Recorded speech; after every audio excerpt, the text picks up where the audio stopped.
Okay, I think we're good to go. We're just about on time. I thank you all for coming out. We have a great panel here. I'm not going to belabor the length of time that we have here this evening by going through introductions. We'll get through that with each panel that we get through, and we're going to separate it in different subject matter areas to hear from each group individually, and if the groups can kind of coordinate amongst yourselves as we're talking here, and then we want to make sure we have some time to have some questions and answers with the audience and some discussion with the audience of issues that come up. Obviously, the issue of heroin and opioid addiction is something that's significant. It's very real, and it's hitting us here locally in our communities here, but across the state. We have from the legislature here with us, who I will introduce, is Senator Funke, Rich Funke from the Rochester area. Second to my right, Senator George Amedore from the Schenectady region of New York, Senator Terrence Murphy from Westchester, Senator Robert Ortt from Niagara, and we have Assemblyman Phil Palmesano, who represents us here in Yates and Steuben, Seneca, and Schuyler counties. So, you know, in the interest of time, we're going to keep it short on introductions. As I said, these are critically important issues that we're dealing with. We want to make sure we get input from the variety of factors. We know that communities across the state and across the country are grappling with this crisis of heroin. We've seen all too many tragedies in our hometowns and read about it in the news all the time. It seems to be getting worse and worse, and there are issues that we need to address and do a better job of, from prevention to treatment to law enforcement and the crime aspects of this as well. But it's got to be a community-wide based approach from our local leaders, local community organizations, our local governments, our school districts, law enforcement and district attorneys that are here, the court system, right up to our state government and our federal government, because this is a nationwide crisis that we are dealing with. So I thank you all for showing your interest in coming out here to hopefully be able to share some of your experiences with us, and to learn some things about what we're doing, because we're here to learn ideas on how and what we should be doing in Albany moving forward. We're in the budget process right now in Albany, and in the budget proposal that's out there now, I think it's about $140 million that's proposed in the budget for heroin and opioid addiction categories, but that's only about a $6 million increase from last year's budget in that, and we're looking at ways in how we can further bolster our community services to provide for treatment and prevention of this real public health issue that we have in the individuals that are addicted. And we recognize it as a public health issue as well as a crime issue, and it needs to be approached on all those levels for us to be effective and everyone to be involved. So I thank you again for coming out. We're going to start out with did you guys want to do any opening remarks? Or? Yeah. We are going to start with our first panel, which is a group of district attorneys and sheriffs, law enforcement from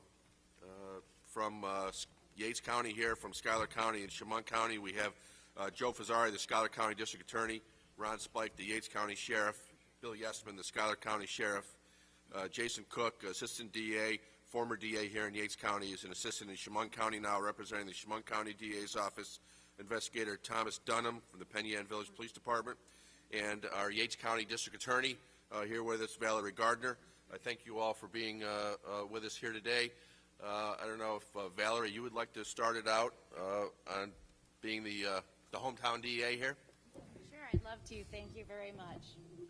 Senators, Assemblymen, all of our guests here, but particularly our community members here in Yates County who are facing a terrible situation with the heroin epidemic that is sweeping across our county.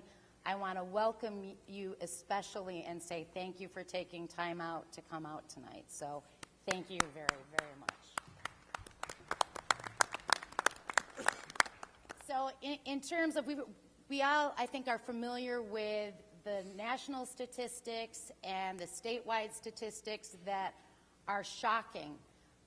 This epidemic has taken us literally by storm, and we're doing the best we can here in Yates County to try and combat that and address the significant issues with opiate addiction, and specifically the influx of heroin that we've had here in Yates County. And my request tonight to our state legislators here is that please, we are a small county, we need your help in committing the financial resources for us to address this problem.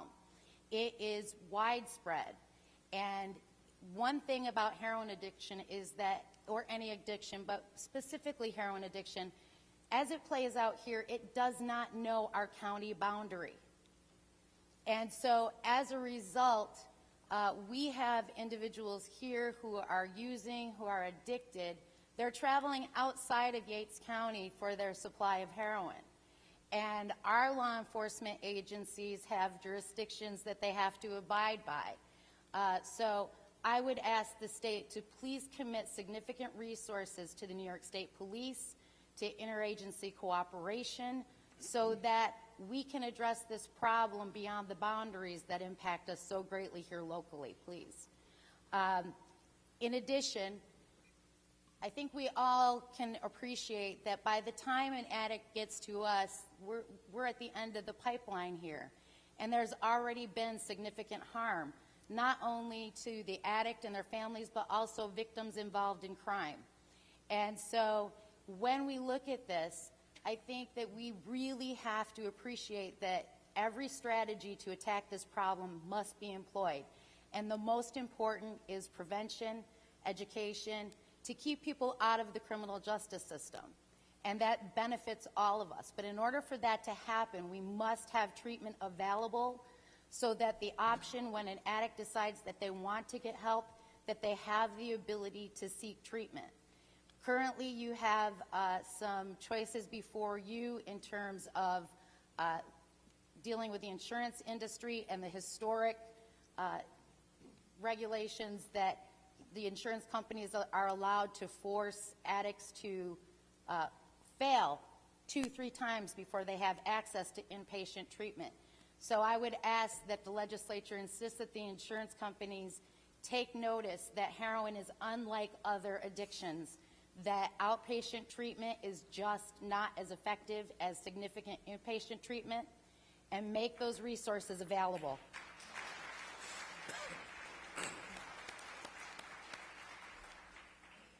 I know that the proposed budget includes approximately 30 beds to be located in the upstate area, and I would just say that while it is a start, it is woefully insufficient, and I hope that you will all advocate strongly for more beds to be available for our citizens who are battling this addiction.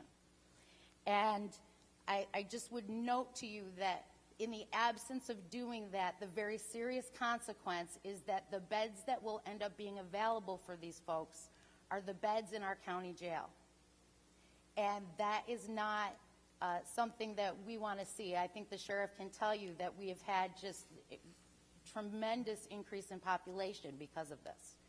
And so we need to remember that the consequences are widespread for all of us here.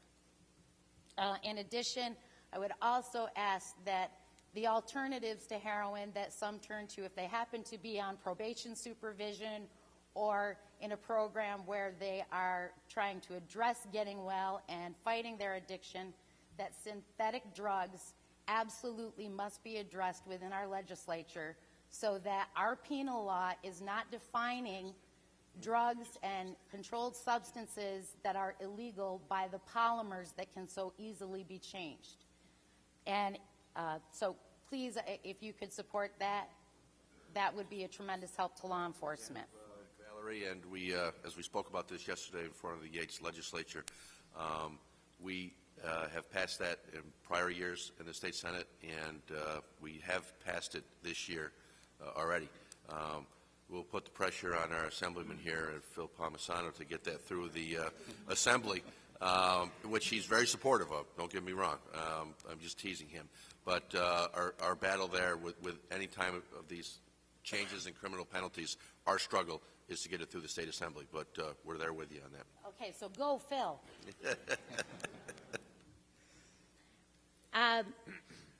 So lastly, I just want to give you an idea of how this has impacted us locally in Yates County for our criminal justice system. Our county court, Judge Falvey, who serves us in county court, hears felonies, and surprisingly, Yates County has been pretty consistent over the last 17 years as I look back at the statistics in terms of how many felonies get filed. We are over 20% higher as of last year, directly related to the heroin epidemic. And with regard, if you can imagine, so we had 91 either Superior Court informations or indictments filed last year alone. That is a tremendous amount for Yates County. And there are victims attached to every single one of those cases. And that is felonies only. If you add in the misdemeanors that are handled in local courts, the possession cases, it's just a tremendous amount of resources that we're putting into the criminal justice system instead of prevention. And so I'm hoping that everybody can support that effort through the Yates Substance Abuse Coalition and however you can in talking to your families and neighbors.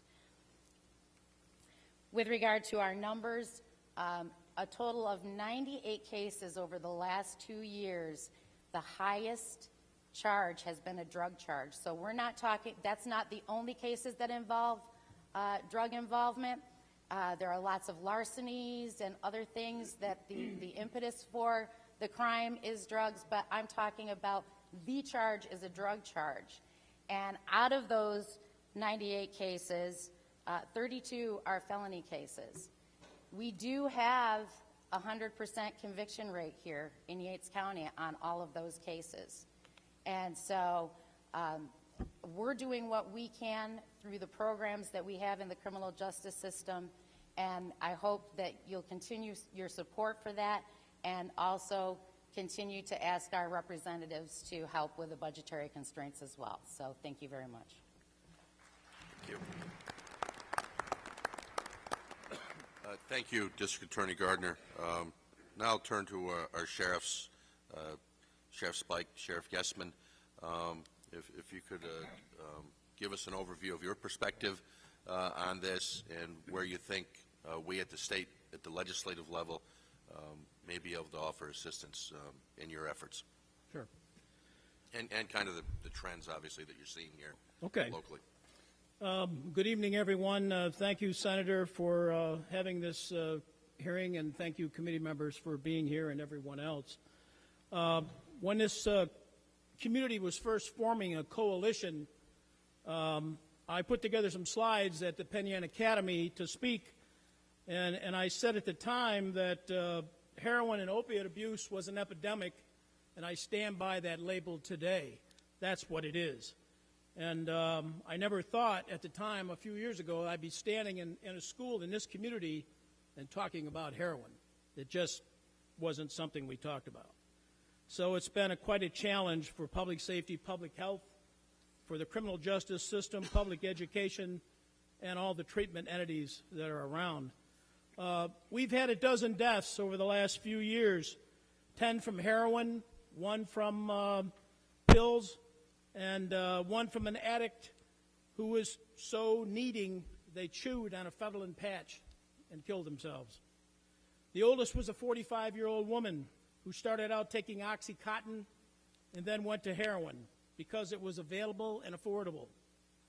Sadly, we also had the life of a 17-year-old girl who once tried it for fun and was soon addicted. For this county, perhaps to some, a dozen deaths may not seem high, but in this close community, it is huge to us. It is huge. And it's just a terrible problem because in some areas of this country, the deaths by heroin are exceeding the deaths by car crashes, which normally is the #1 killer of our young people. I and members of my office have interacted with families and those addicted and those who have overdosed. On the majority of those cases of overdoses, the Good Samaritan laws have been around, and thus we don't get into the criminal justice systems or make an arrest because of that. They seem to apply more often than not. But we have dealt with many moms and dads who don't know what to do. They're kind of behind closed doors in some way and perplexed on seeing their son or their daughter transform into an addict. And it's just terrible because even those that find treatment have to travel 50 miles to get that treatment. And so that in itself is yet another problem. Those that are abusing it just cannot help themselves. It is such a powerful drug, such a powerful craving. It cares less whether you're young or old, rich or poor. It matters not to that. Many in their 20s are stealing from their parents, they're stealing from their grandparents, or they go to their neighbor's house and steal property, shoplift, forge checks, that type of thing. Our investigators have spent considerable time in the city of Rochester at pawn shops where individuals take this property to get the cash to buy the drugs. All drug possession cases in the last 4 years have risen 120% for our agency. And felony drug cases for our agency in the last 4 years have risen 150%. We have no dedicated drug unit in this county, and a majority of the county's investigators' time involves drug investigations. I recently deputized the local Penn Yan police investigator, who's here at this table, who works very hard in this area. As we all work together very much, I wanted him covered because he was outside of his jurisdiction and spending a lot of time in the county with our people working on cases related to the village of Penn Yan. I said to him, Tom, how much time are you spending on drugs? 80% of his time. 1 year ago, after 4 months of investigation, we were able to take down, with the Penn Yan police and our agency, took down a guy who was selling drugs in Dundee and then moved to Penn Yan. He was selling heroin, cocaine, oxycodone, and Suboxone. He ended up getting 12 years in prison. Once again, the time involved with these cases is huge. To make these drug arrests, to be involved with informants and doing surveillance is huge. Another statistic that I think is very relevant for everyone to understand, I looked at our statistics in the last 5 years for making arrests for driving while impaired by use of drugs, driving when under the influence of drugs. In the last 5 years, they've increased by 300% in this county. And we have put up billboards. We have trained a deputy as a drug recognition expert. They call him a DRE. There's only about 220 of them in the whole state of New York. And they're very important. And he's a big asset to local police deputies and the troopers. In 2011, I found myself on the national news when we had a tragic fatal traffic accident on a county road where we had several Amish were killed in a van because of a driver who was under the influence of cocaine, who struck them and took all their lives, convicted of homicide. The men and women who perform public safety in Yates County, whether they be county or the local police, don't get enough recognition for all the good work that they are doing. And we have really been touched by this epidemic. Our 911 communications center deals with overdose cases. It ties up a dispatcher doing pre-arrival instructions when they're sending EMS and what have you. Our patrol deputies have to respond to these increased calls of stolen property, and they've all been trained in the use of Narcan in every patrol car and have saved some lives. We've put receptacles in our public safety building and other satellite offices where people can bring in drugs and drop them off, no longer being used. And we've put up a crime tip hotline, and I'm trying to get an app on a smartphone, and I'm very close to having that done. Our canine units have increased calls for searches of property to detect drugs. We had to get a special license from New York State, and now I'm working on a license from the DEA to actually hold the drugs in our possession so that dogs can be trained on finding those drugs. So we're working on that right now. Our youth officer is assigned to the Dundee School and is involved with DARE, Drug Abuse Resistant Education for 5th graders. And don't I wish I had the resources to continue to do that in the 8th grade and again in the 11th grade, because it's through repetition, I feel, that we can optimize our education efforts of our kids. So I thank the Yates County Schools for all they are doing and have done for public health education. Our criminal investigators are handling informants, doing surveillance, handling evidence, and with handling evidence, we are very aware of the fentanyl issue. These dealers are cutting heroin with fentanyl, and in some cases, recently, up in the Erie County area, they had 23 deaths in 11 days where it was pure fentanyl. They're seeing this down in the Binghamton area and also other areas of the state. And so we're constantly doing training on safety so that when we're handling this drug evidence, we don't get hurt ourselves.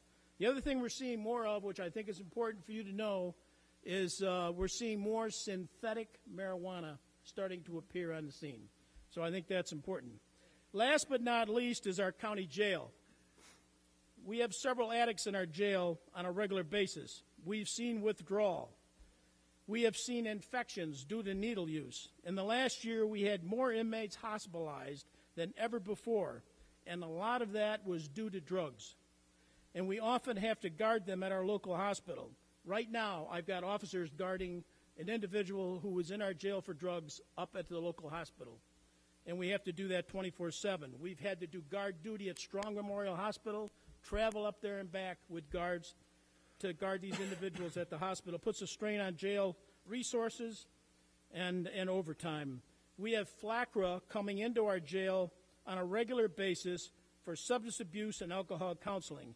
And we are seeing a lot of attempts to smuggle contraband into the jail through visitation and other methods, especially Suboxone, which comes in the strips.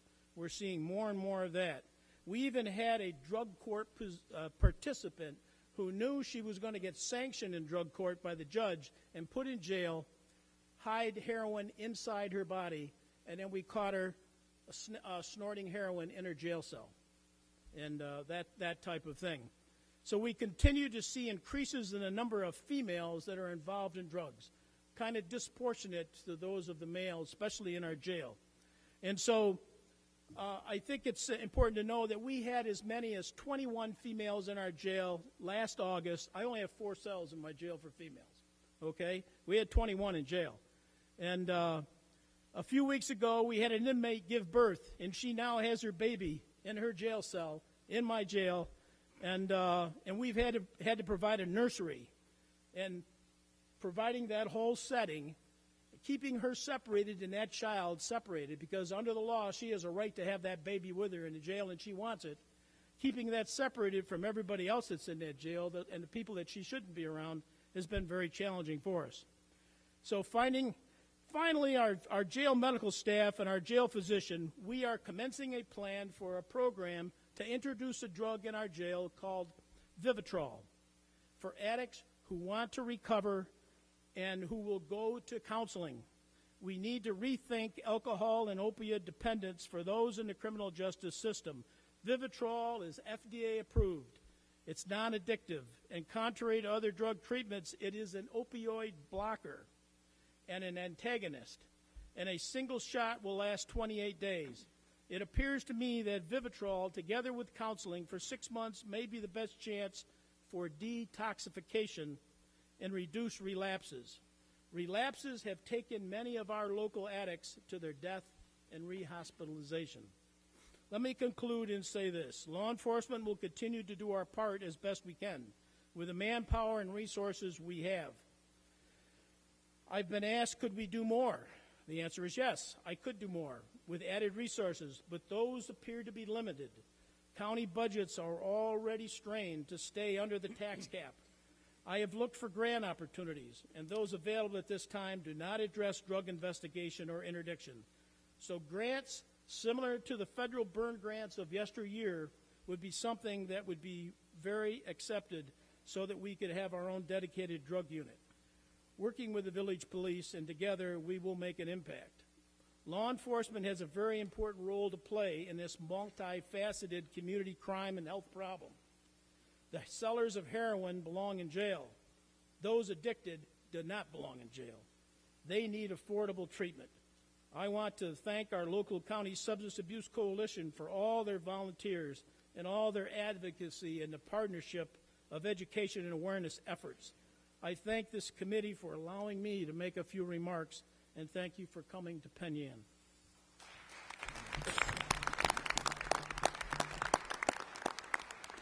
Thank you, Sheriff Spike. Sheriff Yesman from Schuyler County, any comments to add? Yeah, thank you, and thank you for coming out tonight. I'd like to say that Schuyler County is different from Yates County. We're very similar in size. We're also very similar in the problems we're seeing. I've had this conversation with Sheriff Spike in the past. We're trying to share information now, but we just don't have the resources, being small counties, small agencies, to dedicate full-time drug investigators to this issue. In over 30 years with the Sheriff's Office, I've never seen a drug come in and take hold of the community like heroin has. We've seen cocaine come in. We've seen the marijuana. We're still dealing with methamphetamine in Schuyler County. But heroin is taking hold in the younger population in our counties. It's destroying them.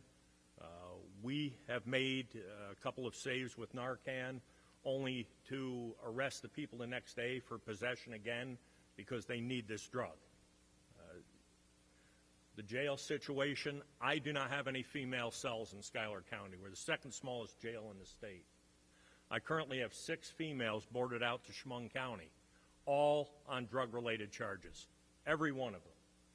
Some of them for larcenies because they had to steal to get money to get the drugs, but they're all in on drug-related offenses. And that's an expense that we're not prepared for, and it just keeps getting worse and worse. When Sheriff Spike told me he had 21 females in jail last summer, I thought, what's going on up there? You know, we weren't seeing the heroin down in Schuyler County. We were kind of isolated from it for a while. And we said, geez, we're lucky. You know, it's up in Yates County. It's over in Tompkins County. It's down in Chemung County. We have it. We saw a lot of our people overdosing in other counties. Now they're overdosing at home in our county. And we have to take steps to be able to fight this. Again, counseling, prevention is a great thing, but right now people come to us as the local law enforcement, as their elected law enforcement officials in the counties, and want our help. And we're trying to do what we can. Again, my investigators work on this basically in it used to be their spare time. Now it's taking over their job. They spend the majority of their time. Every morning we sit in our criminal investigations division and talk about drugs. We have known locations in our county where we're making our presence very well known in the area. These people know we're out there, and we're trying to put enough pressure on them to maybe move on, but that's not solving the problem. Even if we move our dealers out, others are going to move in and take over, or they're going to go into the surrounding area and buy their drugs there. It's not going to be an easy fix. Like the sheriff said, this is an epidemic, and I totally agree. A year ago, I would have said maybe not. But the way this has moved in and taken hold, it's just a terrible thing that we have to do something about. And as a law enforcement leader, this is one of those things that our hands are tied. Because, again, budget-wise, there's no money there. They reduce our budgets all the time. We need some type of prolonged funding to at least have task forces, maybe between counties. You know, we're seeing similar movement between Yates County and Schuyler County at this time. And we're working with the sheriff. The investigator from Penn Yan here was just down in our office a couple weeks ago working a case with us. And this is what we're going to have to do is team together. But agencies aren't going to, I know the police department in Penn Yan, he's working most of the time out of the village, and they're not going to be able to financially keep that going. So we need to find a way to fund these investigations and the investigators that are handling these investigations. Thank you. Thank you, Sheriff.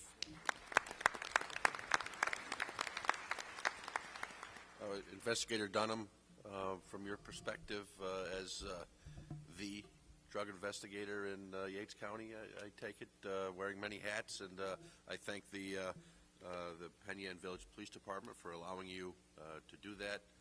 If you could give us your perspective on this. Yep, thank you all for coming, and thank you for putting it on. And I do wear many hats, and I do spend the vast majority of my days dealing specifically with heroin. And I look out in the crowd, and I see many faces that I know, and the community plays a huge role in this and helping combat this. But heroin has been a growing problem in the Penn Yan community over the last several years, and it's become one of the most prevalent drugs being used in our area. We've seen a dramatic increase in heroin use and overdoses, and we're dealing not only with the increased crime that comes along with that, but we see the effects it has on families and the community as a whole. And we need to work together with other agencies. We need to work with treatment, counseling, and education to help combat this. And while there are several agencies and specialty services involved in treating and combating heroin on a law enforcement level, like the other sheriff said and the DA said, funding is a big obstacle for us. Our office received a grant in 2011 under a burn grant that the sheriff had mentioned to purchase surveillance equipment. This equipment has been invaluable to us. We've used it effectively to investigate the sale of heroin and other controlled substances. However, this equipment it quickly gets outdated, and there's new technologies available now that have reoccurring costs associated with them to help combat this. We have limited manpower. We do not have anyone currently assigned specifically to investigate the drug problem. In Penn Yan, I am the investigator, so I deal with drug cases, sexual assaults, any type of crime that happens. That's me. So with the way heroin's taken off in the last few years, it's been tough. It's been busy. We're dealing, on top of that, we're dealing with the increased availability of needles.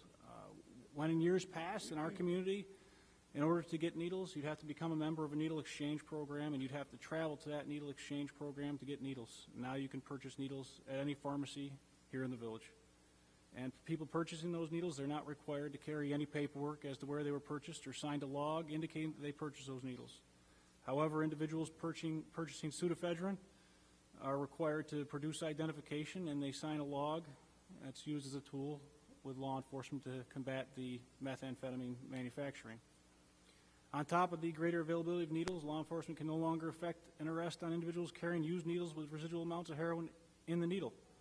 And while we understand the public health concerns and the fear that individuals may share or reuse needles, the availability and the ease at which a person can obtain them is a concern for law enforcement. We continue to see increased use of heroin and increased crime related to its use. There have been some effective steps and tools that have been taken and used, such as naloxone being issued to every officer, public health, and the sheriff's office. Both were great in implementing that. Naloxone is a medication that's used to reverse the effects of opiates, and it's especially used after someone overdoses. We were trained in that. Our office was trained in that in 2014, and every officer in our department was issued a naloxone kit. Since we've received that training, we've successfully used naloxone 11 times on individuals who have overdosed. We've also been present on several other instances where EMS has used it. And while there's been some progress, and there are several agencies and groups working towards stopping this problem, we continue to see an issue in this community. And law enforcement plays a key role in combating heroin. We're right on the front lines dealing with this stuff every day, and we're often dealing with people when they're at their lowest point. We don't only work towards arresting people and dealers and stemming the flow of heroin to the community, but we're also working on educating the public and working with the public to help tackle the issue. And I can't stress enough how important it is for the public to contact law enforcement if they see something going wrong. We're always available, and we love to have the public's input. And often law enforcement, I know that it's not the only tool here, but often that's the law enforcement intervention is the catalyst to push someone into treatment that they might not seek on their own. We continue to see major issues with it, and on our level, I think that we need funding tools and appropriate legislation to combat it. And I just want to thank everyone for coming. Thank you, Investigator.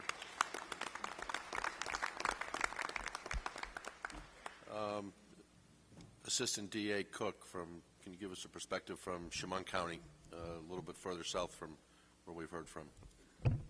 Thank you, Senator O'Meara, and thank you all for coming out tonight.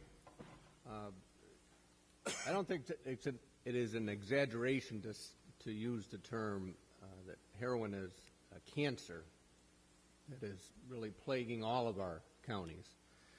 The number of people that are dying every day in Yates County or Chemung County or any of these counties.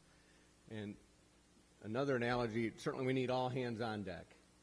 It's a law enforcement problem, it's a public health problem, it's an education problem. And we all have to contribute. I guess my perspective, and I'll share a couple insights that I've had, but certainly prosecution is where often sometimes the dam breaks. A parent discovers they've been stolen from. A child gets arrested for possession of forged instrument, forged checks. But when you hear the term heroin, I guess the distinction that I immediately make is there's a big distinction between people who are addicted and who are committing crimes to feed that addiction. Every day they get up. Where am I going to get my drugs? Where am I going to get my drugs? Where am I going to get my drugs? And those who are feeding, those who are dealing drugs, those who are selling to those who are then becoming addicted. I think that's a major distinction that we see. And certainly separating those class of defendants, those who are committing larcenies and other thefts to feed their own habit, and those who are willingly selling to everybody they can sell to make money, to profit from the suffering of everybody they're selling to, is a key distinction in the analysis. And every case is different on its own facts. But there is a reason why prison is authorized for the sale of drugs. And a practical thing that I raised with Senator O'Meara, and I'm sure he'll bring it up, is in dealing with these crimes, the lab reports that we get for heroin and the statutes that govern heroin, the lab reports are typically for a single heroin dose are in the thousandths of percent. Like a single heroin dose, for example, it would be in a small envelope, glassine envelope. It would get sent to the lab. It would register 0.025, 25 thousandths of a gram. Right, so that would land on a prosecutor's desk. Now that is a minuscule amount quantity-wise. Certainly can be lethal. A single dose can be lethal. And as Sheriff Spike referenced, drug dealers often water it down. They cut it down because they want to make more money. They want to sell to more people, so they'll cut it down and mix it with fentanyl or some other drug component. And it's typically sold in bundles, 10 envelopes to a bundle. But the practical thing that I've raised with Senator O'Meara is it's different from, let's say, another controlled substance like cocaine. To get to a significant felony charge, you need to get 1/8 of an ounce.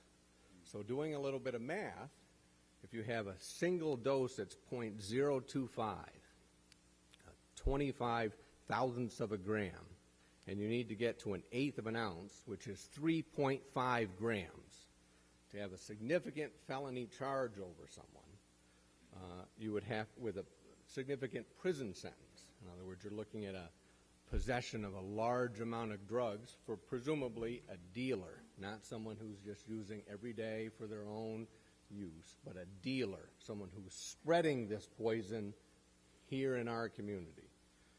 You would have to have so many of those, it doesn't happen very often. So what I've suggested to Senator O'Meara is really a revamping, a changing of the penal law sections, because that's what governs what we do, the statutes, the law pertaining to heroin, because it is so much lighter, it is so much smaller, and cut so differently than cocaine and other controlled substance drugs that would allow prosecutors to seek higher grade felony charges for possession of the dealers that are peddling this poison and creating the addicts that is the cancer among us. So I proposed that to Senator O'Mara, and I think he'll certainly discuss that with his colleagues. But that would be that's a practical problem that we face in identifying the dealers. And again, making a distinction between those who are addicted, committing crimes for their own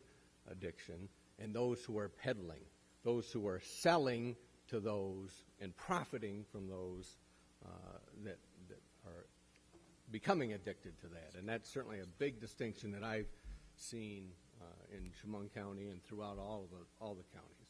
And that's not to take away from any of the treatment component, or any of the aftercare, or any of the prevention, but that's simply from the prosecution perspective.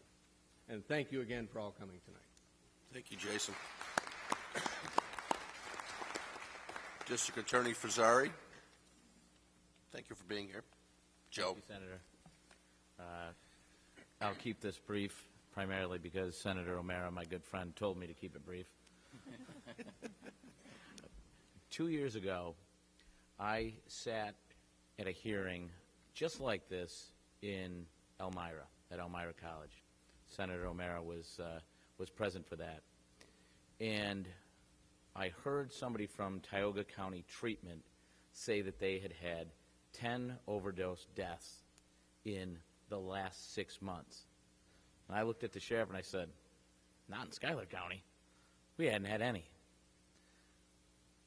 I listened and I thought, boy, it sounds like it may be coming our way. And as the sheriff said, our probably number one drug in Schuyler is methamphetamine.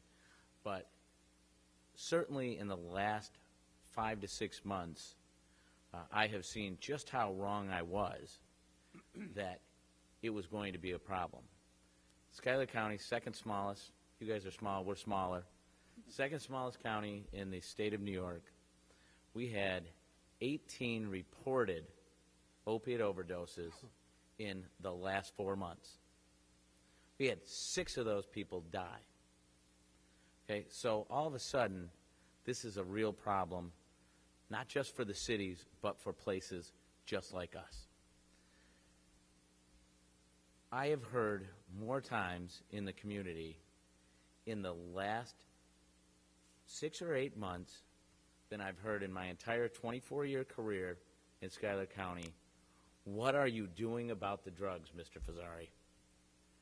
And I said, you all think that we're doing nothing. You all may think that this table is doing nothing because you don't necessarily see us out there. And then I educate them on how in order to get somebody for selling drugs, you have to get somebody in.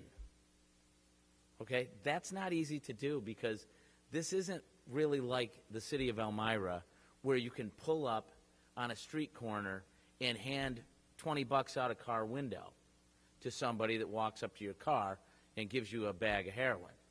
Not in Schuyler County, not in Yates County. We don't have them standing on the street corner. We have them in houses, in apartments. So the neighbor comes up. I had one in my office yesterday from the county employee. She said, there's a drug dealer right next to my house. There's cars pulling in there all night long, all day long. What are you people doing about it? I said, well, it's the first that I've heard about it. But you live out in the country, and we can't exactly put a police car in your yard. We can't exactly put a patrol car or even an unmarked car on the side of the street. So what we need is for these people that get in trouble and they want to help themselves out, we need for those people to come to us or for our police officers to go to them and say, would you be willing to help us out? So I want you to understand it's not for lack of our attention to this because we all know it's a serious, serious problem. But we don't always have an in. And sometimes when we do have an in, we have to wait 6 or 8 months to make it so that when the person does get arrested, and I know a lot of people, a lot of bad things can happen to a lot of people in that time frame, But when we do get in, we can't immediately let them know that this guy was the informant, right? Because maybe we're using the informant for an ongoing investigation. So I want you to understand it's just not that easy for somebody in the community to come up and tell either one of the sheriffs or the officer from Penn Yan that there's a drug dealer next to my house. We probably already know that, but we can't just get in.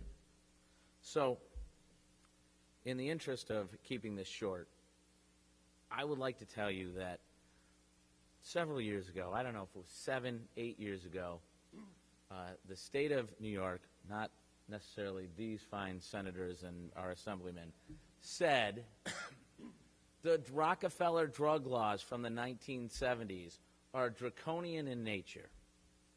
They're just bad laws, and our jails are overpopulated with drug users and drug dealers. And they said, we need to change that. And they changed it. And when they said we need to change that, the District Attorneys Association of the state of New York looked and said, that's going to create a problem. Well, here we are, 7, 8 years later, and we've got that problem. So my suggestion to you guys is help the people that are addicted for sure. Give the judges an out so they can help the people that are addicted.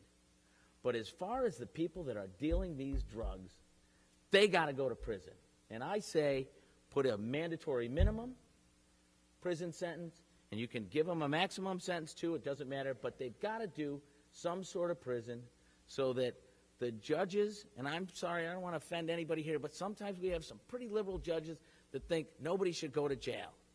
Nobody should go to prison. Well, I'm telling you, you want to stop some of this from going on, you have to put these people in prison. The people that are selling it, that are making the money, like Assistant DA Cook said, there are people out there that are making money, and they're killing our own citizens. And so I say you create a stronger punishment for the dealers, and you create a special crime for a dealer that has provided heroin to somebody or another opiate, and they die, and that crime should be elevated, and it should be a separate crime. And I know there's other things that could be in there, but that should be a separate crime.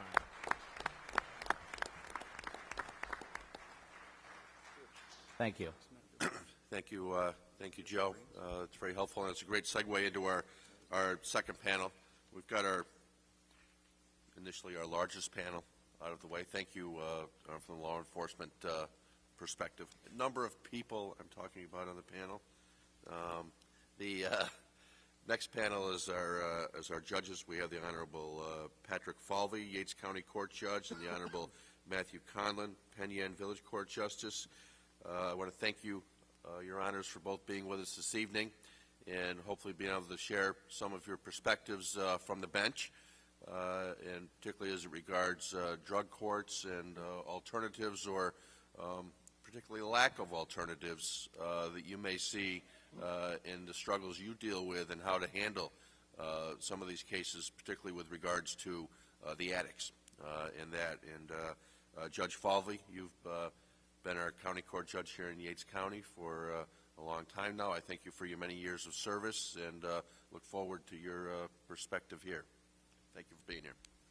Thank you, Senator Mayor and senators and Mr. Assemblyman, and it's great to see everyone in the community here tonight and showing their interest in this very serious issue that we have before us. Among my duties as county judge and family court judge, etc., I preside over the treatment court, the Yates County Drug Treatment Courts, and I've done that since its inception in 2002.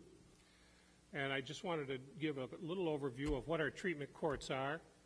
Our treatment courts are a collaborative approach of the bench, the bar, which is prosecution and defense, treatment providers, probation, and law enforcement, and it's there to stem or attempt to stem the overwhelming impact of drug-related offenses facing the criminal justice system. Participants are those convicted of certain crimes who face the possibility of jail or a state prison sentence. Some have codependent disorders, such as mental health issues as well. The objective is to rehabilitate alcohol or substance abuse offenders while protecting the community by reducing drug-related crimes and reducing recidivism through a program of intensive court supervision and treatment. The ultimate goal that we are trying to attain is to break the cycle of addiction and create an environment which encourages law-abiding conduct, education, and gainful employment. Participants must be approved for participation after being evaluated to determine that they have a drug or alcohol abuse or dependency and have agreed to participate by signing a contract to complete the program successfully. Participants are on probation. Some are even required to serve time in jail first, depending on their crime, and all agree to follow through with treatment and attend drug treatment court. They are subject to random drug and alcohol testing, and being drug and alcohol free for at least 1 year makes a participant eligible for graduation, followed usually by continuation on probation as a form of aftercare. Now, relapse or dishonesty will subject the participant to graduated sanctions, including community service, time in jail, or discharge from the program. In addition, appropriate conduct by a participant is as important as maintaining sobriety. It's an absolute requirement, in our opinion. Therefore, failure to conduct oneself appropriately by not following the rules or committing new crime may result in immediate expulsion and a potential sentence to prison. So, drug court is not easy. It requires the participant to take responsibility to achieve success. And since the inception of our treatment court, we have dealt with abuse or addictions to alcohol, cocaine, marijuana, methamphetamines, synthetic drugs, prescription medicines, opioids, and now, of course, heroin. That's why we're here.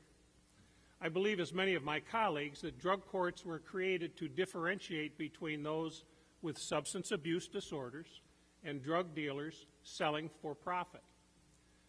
This gave us great latitude in determining the circumstances of a particular case in order to measure if a person truly was an addicted or dependent or was selling for profit. However, which has already been alluded to, in 2009, with the reform of the Rockefeller drug laws, legislation entitled Judicial Diversion Program for Certain Felony Offenders was passed.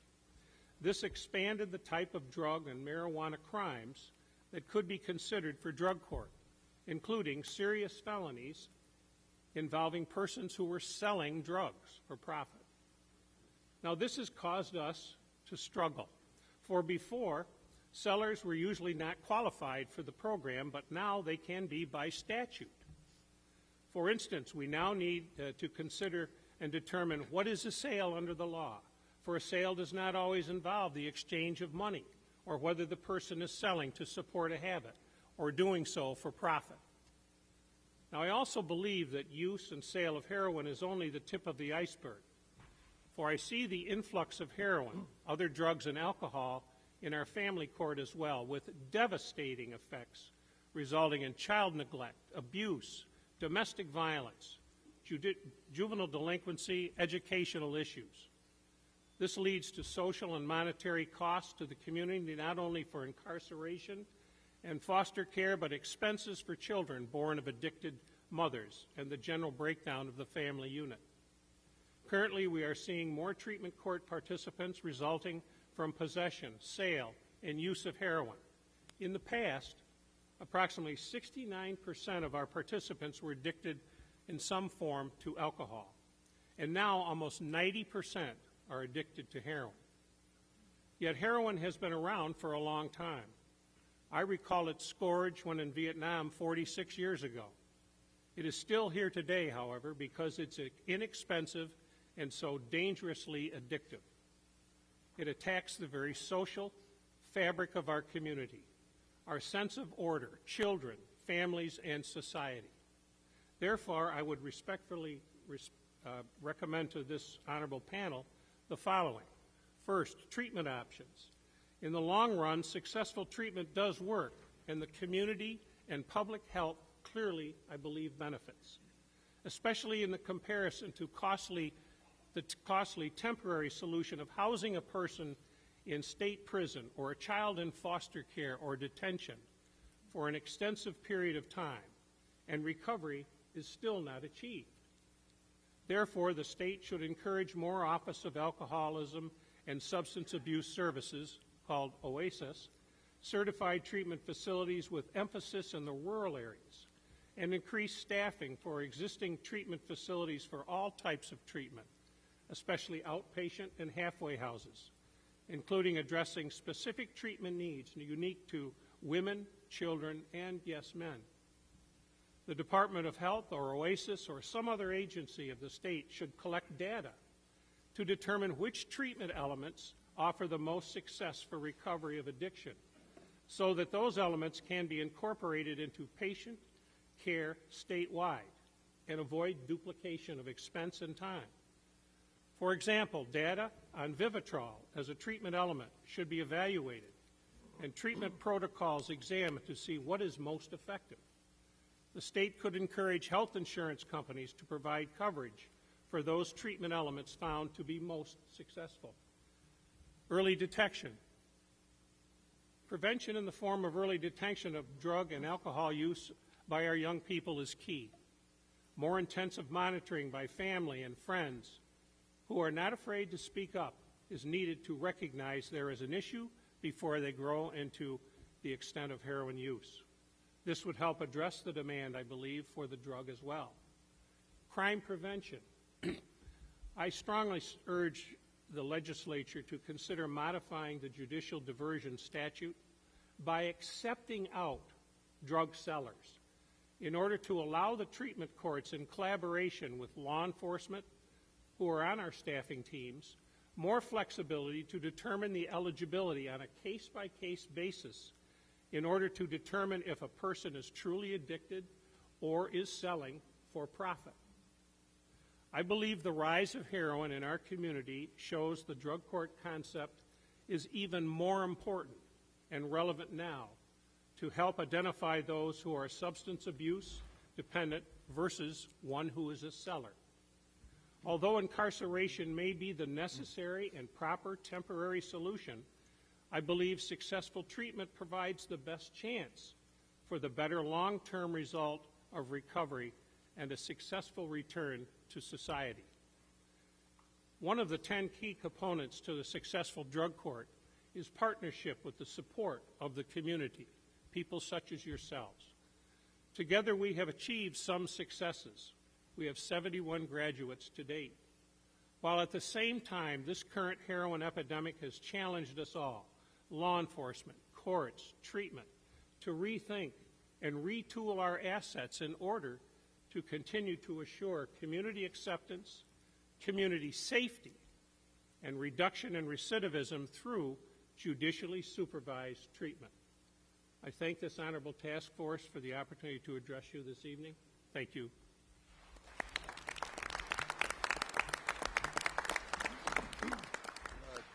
Thank you, Judge Falvey. And just briefly, before we move on to Justice Conlon, I'm going to go out of order on the next panel, primarily because my neck's getting stiff looking left for this long. So I'm going to go over to the right for another panel all the way down to the end next. So get ready down there. I don't want you to sweat any more than you're already sweating, waiting for this to happen. And to go briefly, perhaps politically, back to 2009 when the Rockefeller drug laws were voted out, two of us here were in office, Senator Amedore and myself. We were in the Assembly at that time in the Republican minority, and we both voted no on that action at that time. There was a period in New York State's modern history, the only 2 years of which the New York State Senate had a majority of Democrats. That was the year in which the Rockefeller drug laws were taken away. The next year was the year that the gap elimination adjustment was put in on our local school districts to cut into deficits that we had from overspending in New York State, which cut drastically into our schools, in our programs and a lot of extra activities that I think would be helpful and useful for the prevention aspects of what we talk about as part of our processes here. That's just a side note, but I wanted to make it clear where I stood on the Rockefeller drug law reforms, and I know Senator Amedore did as well. So with that, Justice Conlon, thank you for being here with us. I'd like to thank everyone for coming out tonight and thank the senators for having us. As Penn Yan Village Justice, I hear over 200 cases per month, making Penn Yan Village Court far and away the busiest justice court in Yates County. Of those 200 plus cases, well over 80% are criminal cases, and of those criminal cases, over half are drug related. Approximately 1/3 of the drug related criminal cases I hear involve heroin directly. That's about one a day. Additionally, not included in that statistic are cases that involve heroin indirectly, such as personal crimes, including assaults over drug deals gone bad, and property crimes, such as burglary and larceny to support a drug habit. As a local attorney for over 25 years, I've both prosecuted and defended individuals caught up in the vicious cycle of drug abuse. I participated in the federally sponsored drug treatment court training, as Judge Falvey alluded to, mandated at the inception of the local treatment courts a decade ago, and I have participated in the treatment courts in Yates, Seneca, and Ontario counties. As a sitting justice and a practicing lawyer, I urge a greater commitment to the education of town and village justices. I know of no town or village justice that I've talked to that wouldn't appreciate more training, and especially more training in the area of drug crimes.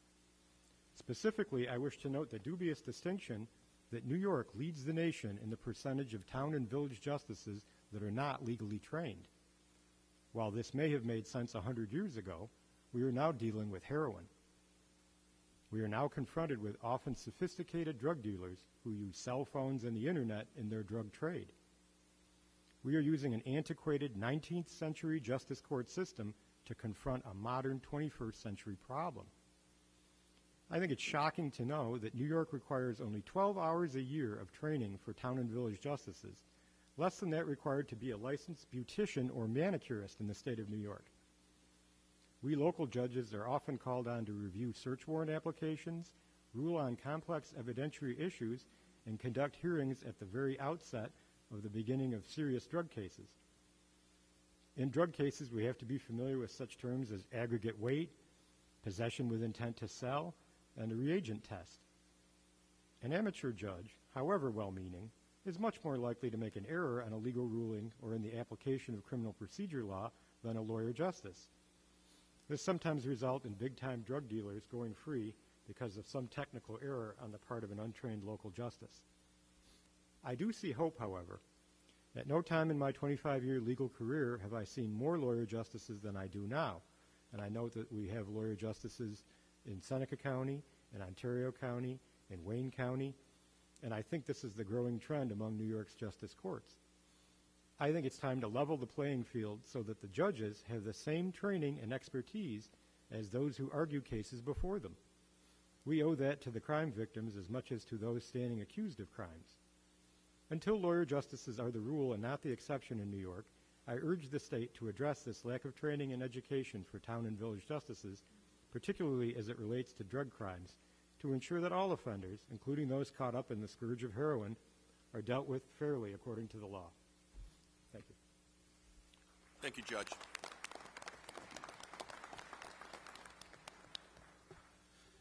And now we're going to shift over to the right with our panel of individuals who have been impacted personally by the heroin epidemic that we struggle with in our communities. And that panel is made up of Janet Heaven, Ariana Chadwick, and Donna McKay, Alexis Plouse, Truth Farm, Devin Pierce, and Gail Owen.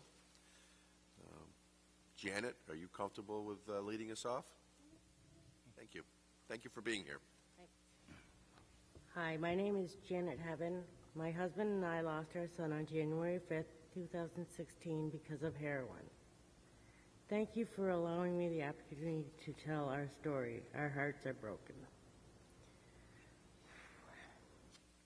Chad James having spent 2 weeks in the ICU, Rochester General Hospital, starting on December 23rd, 2015, and ending on January 5th, 2016. His body was septic, he had an unknown infection, he had 105 fever, he had hepatitis C, his blood pressure was off the charts. He had a collapsed lung, he was never conscious during those 2 weeks in the hospital. The doctors were not sure what exactly happened. We had to make the horrible decision to let him go. It could have been a bad needle, it could have been a bad batch of heroin, it could have been an overdose, it could have been any number of things, but the end result was death. The reason I want to speak to all of you is to try and save other addicts, parents, family members, and from this incredible pain and having to go through the horrific ordeal. We need to raise awareness and provide education, treatment, and most of all, prevention. Our son was a great, fun-loving child, full of life, fun, and energy. Here are a few pictures of him. You won't be able to see them, but there they are. No child hopes to become an addict when he grows up, and no parent hopes to raise an addict. No human is immune to this addiction. The addict is not the only person affected by this horrible drug. When people try to help an active addict, they are setting themselves up to be hurt. A heroin user will lie, cheat, steal, pawn, and do basically anything to get high. Nice people will offer them a place to stay, and the next thing you know, their money, jewelry, electronics are missing, and the addict has moved on to the next kind soul trying to help this person who can tell a great story and get what they need. My good friend says, if a heroin addict's lips are moving, they're lying. This is so sad but true. Our son started his experimentation with drugs in high school, drinking pot, pills. The STAR program, which is a boot camp for kids, maybe it was helpful, but not enough. He had some minor brushes with the law enforcement, and the use of marijuana and pills escalated to a more powerful, addictive drugs, and most recently heroin. Parents and family members need to know what to do when their kids are using drugs, what their options are. Based on our experience, we feel long-term rehab, 90 days, is critical. After graduating from high school, our son joined the Army, and he loved being in the Army. He spent time in Iraq and excelled at being a soldier. He was stationed in Hawaii and later transferred to Colorado. He had 2 wonderful daughters who now have no father, and their mother is an active addict still in denial. They both lost custody of their daughters because they were unable to get clean. Fortunately, the girls have been adopted by a loving family. We helped our son numerous times to get help. He had been in 4 different 30-day rehabs, was fine for a while after he got out, but could not stay clean.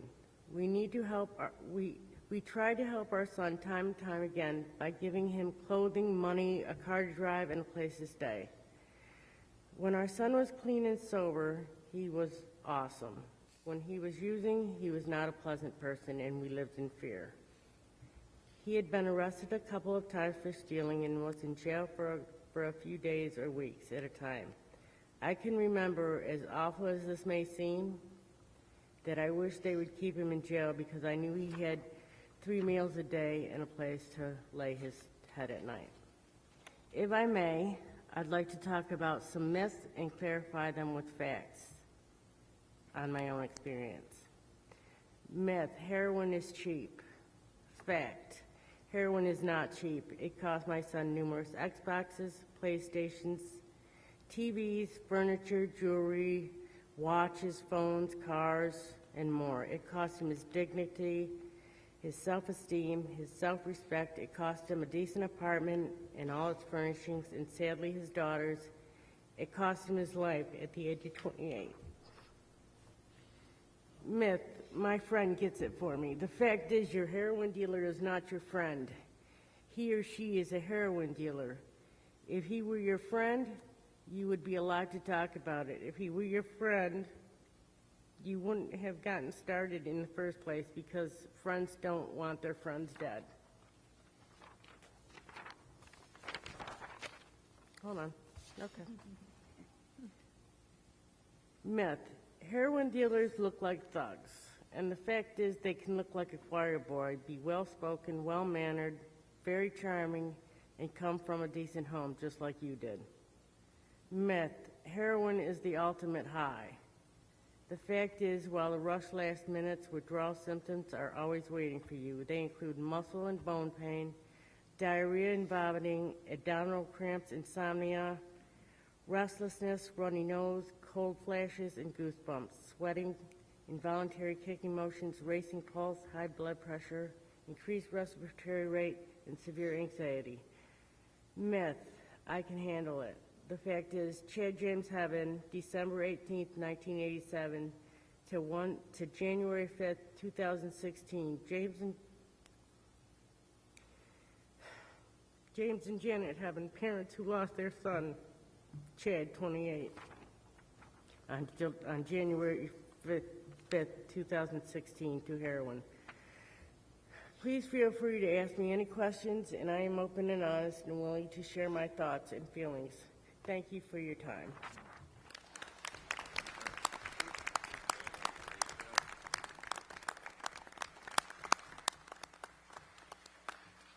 Wow, Janet, thank you very much for sharing that with us, and we're so sorry for what you've been through and for your loss of your son. Truly, it's an unbelievable account of the tragedy of what we're dealing with here. So thank you so much for being here this evening. Ariana and Donna, you two are together, or? Well, I was going to talk first. Yes, okay. My name is Ariana Chadwick. I overdosed on January 7th, 2016, and the whole experience was completely shocking in every way that you can imagine. There's the obvious, oh my God, what happened? Who are all these people in my house? Then it hit me, this overwhelming feeling of guilt and embarrassment, and the thought of, oh great, now I'm just a junkie to all these people. And it's that guilt and embarrassment that prevents so many from getting help, especially in these small towns. Our community has done a lot to get rid of that stigma. Now we actually need to put the resources together and offer ways for people to get help and make it easy to access. Finding the resources to get help shouldn't be such a difficult thing. With a problem this bad, the information on any resources to help with the substance abuse should be readily available. I think there should be a website that is a database of resources that you can search by county for the entire state. Inpatient facilities, outpatient, sober living, AA, NA meetings, substance abuse counselors, all of that information should be in one place because it is so overwhelming to figure out what is actually available in your area. I think we should offer a protocol to all hospitals in the state on how to deal with an overdose, because it's quite clear they don't know exactly how to handle it in these small communities. I understand being firm with the patient in my situation, but the doctor shouldn't be talking about your condition so loudly that the entire ER knows what is going on with you. The hospital just didn't know what to do or say to me. A social worker didn't come talk to me. They didn't talk to me about detox or rehab facilities. All they did was hand me a packet of information that the YSAT had put together and sent me on my way. Thankfully, I have a family that helped me navigate everything, but not everyone does. I think offering hospitals a basic protocol to handle an overdose patient will make it easier to make sure everyone gets offered the same information and care. I think an amnesty program would be beneficial to the addicts in our area. There were so many nights where all I wanted to do was go get help, but there's nowhere to go in our area at 2 in the morning. And if there is, the addicts don't know about it. The window to actually help someone isn't that big. They need to be able to get the help when they want it, because it is so hard to talk yourself into taking that step and to find the motivation to try. I also want to ask you to take into consideration that what works in bigger cities might not work in rural communities like ours, that there probably won't be examples of programs that were successful for communities like ours because heroin being such a big problem in rural areas is a relatively new thing. So we might just have to take a chance and try different programs until we find one that fits. I understand that it's frustrating from a legislative point of view because it is hard to justify spending money on something that isn't a guarantee. But if it helps just a few people, then it was successful, especially in the eyes of the family affected by this addiction. Thank you so much for allowing me to come.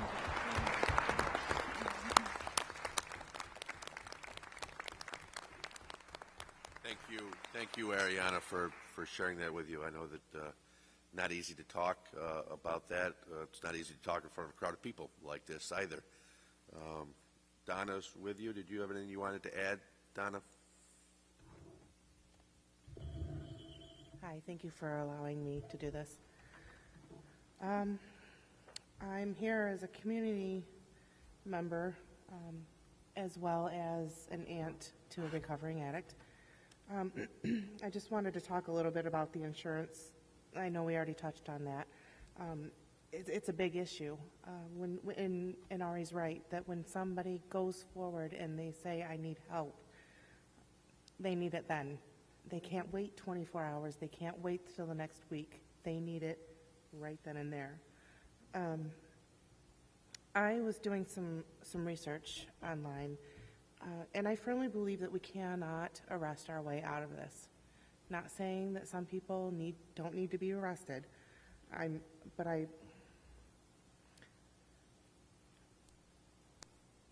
want to mention that also that the most of the dealers around here are addicts themselves. You get in the bigger cities, then you have the ones who aren't addicts. But I'm pretty sure from what I've heard and the people I've talked to that around here, they're addicts as well.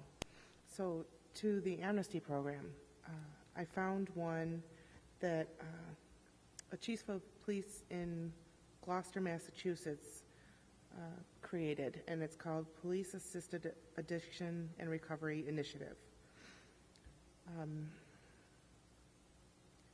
From what I've read, the program allows for people to bring in their drugs and drug paraphernalia and not be arrested or serve any jail time for possession. They are also immediately taken to a hospital or facility for detox and hooked up with an angel. The angel will be with them through the entire process to offer support and encouragement, and from there, other resources are available to help them continue with their recovery. Although I am told that they wouldn't be arrested or jailed if they walked in the sheriff's department here and asked for help, there is nothing that is set in stone. I believe that if it was put on paper and advertised and gotten around our community, that people would start to feel more comfortable and come forward for help. This program can help conquer two things: getting drugs and paraphernalia off the streets and getting help for those who want help. In my opinion, this would be a huge step forward. I also have done some research on sober living homes. Studies have shown that aftercare programs such as this can better one's chances at avoiding relapse and maintaining sobriety. According to a study that was highlighted in the Journal of Psychoactive Drugs, abstinence rates went from 11% to 68% over 6 and 12-month follow-ups, and another facility had an increase from 20 to 40% after just 6 months in sober living homes. These are great results considering the success rate for heroin users trying to quit on their own is a mere 4%. These homes are designed to offer clean, healthy, well-structured environment, peer support, healthy activities, freedom to make their own healthy choices, allows them to be responsible for themselves. It teaches the living skills like cooking and money management, which is so important, and offers a place for them to grow in success and self-worth. This, without a doubt, is worth it. Going to elementary level, middle school level, as part of a prevention method, I believe that our community center needs to have some activities for us to do, for where to take our children. We have nothing to take our children to. I know they started weight exercise place, but I'm talking like pool, like a public pool, laser tag, something fun, roller skating, something to get, and not just thrown out there for anybody to walk into and just use, but to have it managed by responsible people and people who are overlooking and overseeing this. So it's also creating jobs. Just wanted to put that out there. And I understand that this is a lot to ask, but is it worth it? Is it worth the price of our community members' lives to ignore that these are real possibilities? And thank you.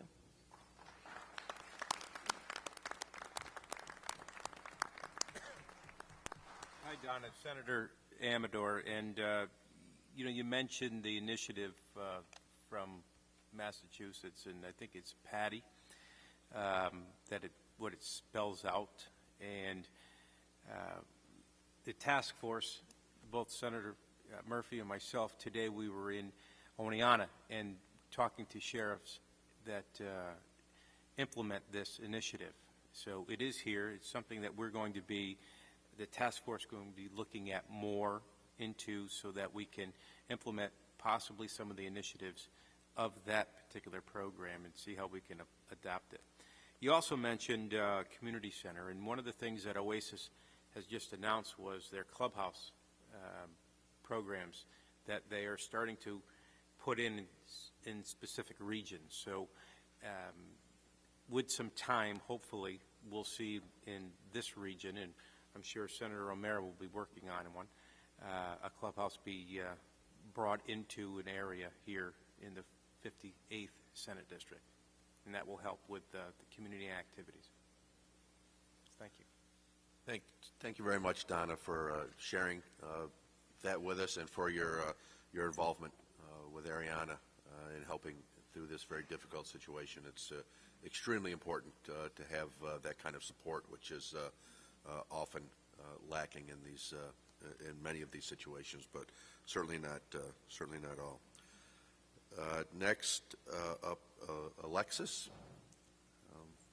You ready to go? Hi. Thank you.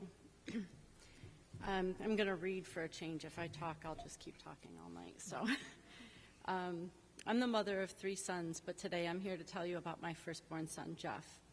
Jeff was a good student, popular, and a great athlete. He was charismatic, kind, and always stuck up for the underdog. He was absolutely passionate about everything that he did. He graduated high school in 2004 and went on to college and even played football and wrestled there.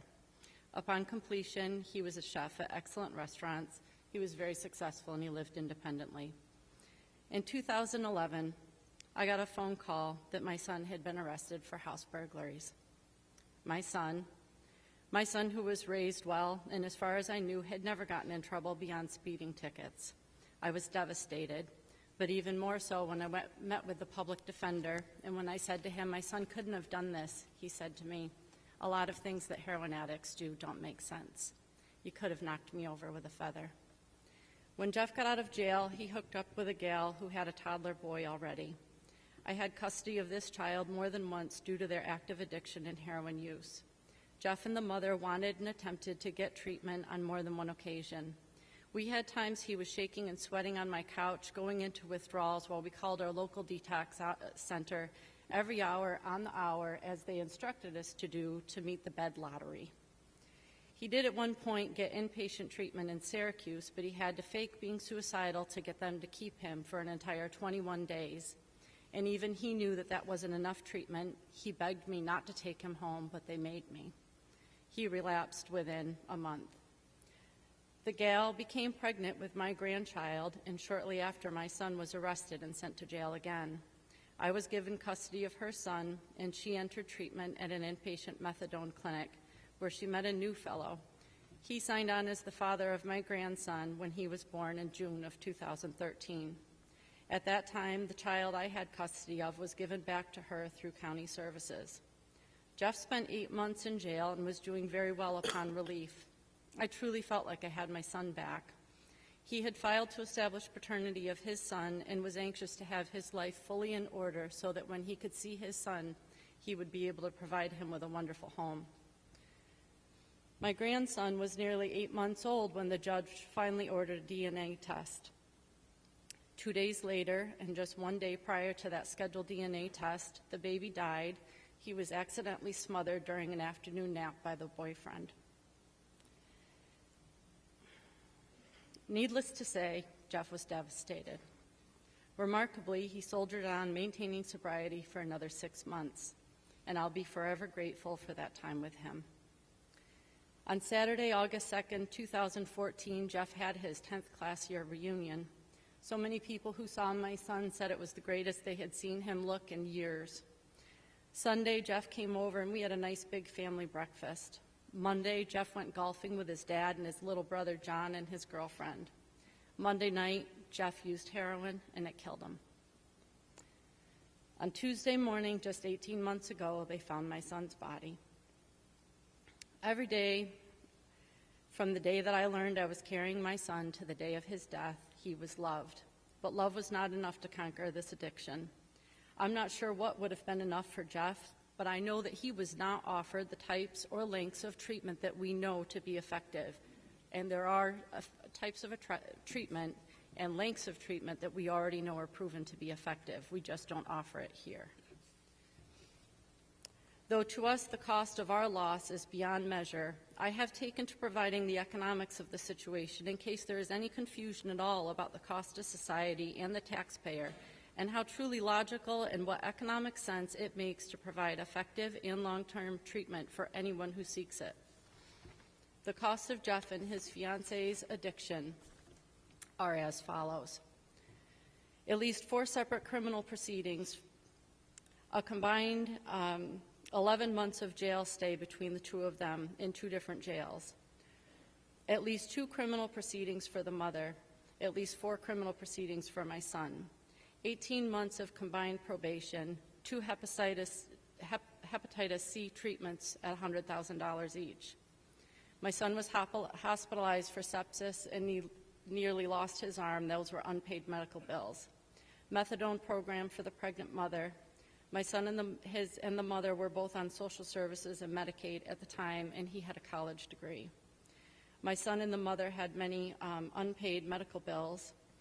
There was a negligence proceeding against my son and the mother for having her child in their care while they were in active addiction. These proceedings were run separately in family court and included four court-appointed attorneys, a county attorney, 2 county caseworkers, in addition to the court staff, and required over 20 appearances over the course of a full year.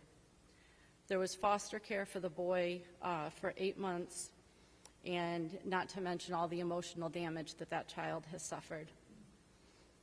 There's all the victims of the crimes that the 2 committed, family members, father, mother, brother, sister, grandmother was even stolen from, not to mention retailers. Family court custody proceedings for the little boy that I had custody of, which included 4 court-appointed attorneys, a county attorney, a caseworker, in addition to the court staff. Between the custody hearings, visitation hearings, and violation proceedings, we were in family court over 40 times in the course of 3 years. The family had family services through the county for 18 months. And then finally, the county coroner and the child fatality review team to review the death of my grandchild, and then the county coroner for the autopsy of my son. These are a great cost to our society, and I'm quite certain that if my son and his fiancée had been provided treatment, society would not have had these costs. I founded an advocacy organization called Truth Farm. We work to reduce the stigma and raise awareness. We create, implement, and advocate for programs and policy change to have a profound impact on the opioid epidemic. We're responsible for implementing 4 PARI programs in our area. One of the problems that we'll have in New York State with implementing the PARI programs is that our hospitals are not willing to participate as they were in Gloucester, Massachusetts, where they were willing to house people who were addicted until they could find treatment. In New York State, they're just not willing to do that. We also provide community response action plans, and we've developed a best practices procedures for hospitals to handle overdoses. Unfortunately, hospitals aren't willing to do that, and they need to be required to do so. It isn't time for a Band-Aid, it's time for a tourniquet. This epidemic is insane. Mothers are losing sons, fathers are losing daughters, siblings like my boys are left with the loss of their brothers and sisters for a lifetime. We're creating orphans at an alarming rate, which is anyone's guess what the consequence of that will be 10 to 20 years down the road. Everything that we do, aside from the things that I'm going to mention, in my opinion, are a waste of time right now. We have people right now who are dying and who need help and who literally ask for help. I met with 3 other mothers before coming here this evening. So there's 4 mothers at the table. 3 of us, our loved ones, asked for help and sought help before they ever entered the criminal justice system. Our law enforcement folks are doing an incredible job trying to clean up this mess, but the problem is we need to help people before they get to the criminal justice system, and we need to give them the help that they actually need, not some partial treatment.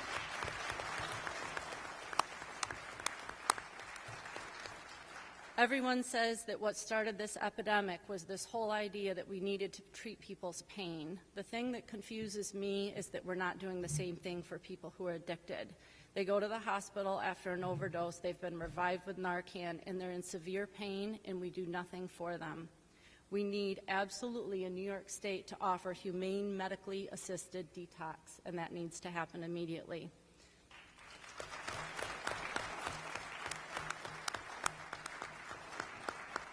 There are other states that are offering same-day evaluations. We need to do that in New York State.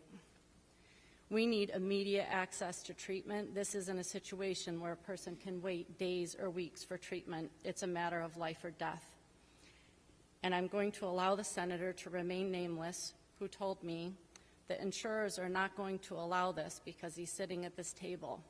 But I'm going to tell you right now, we absolutely have to require insurers to pay for the type and length of treatment known to be effective.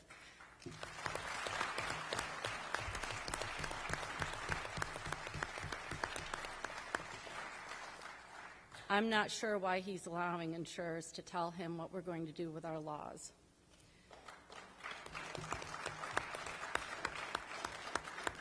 And finally, we need to increase insurance reimbursement rates so that treatment centers can afford to open and operate in New York State. Thank you.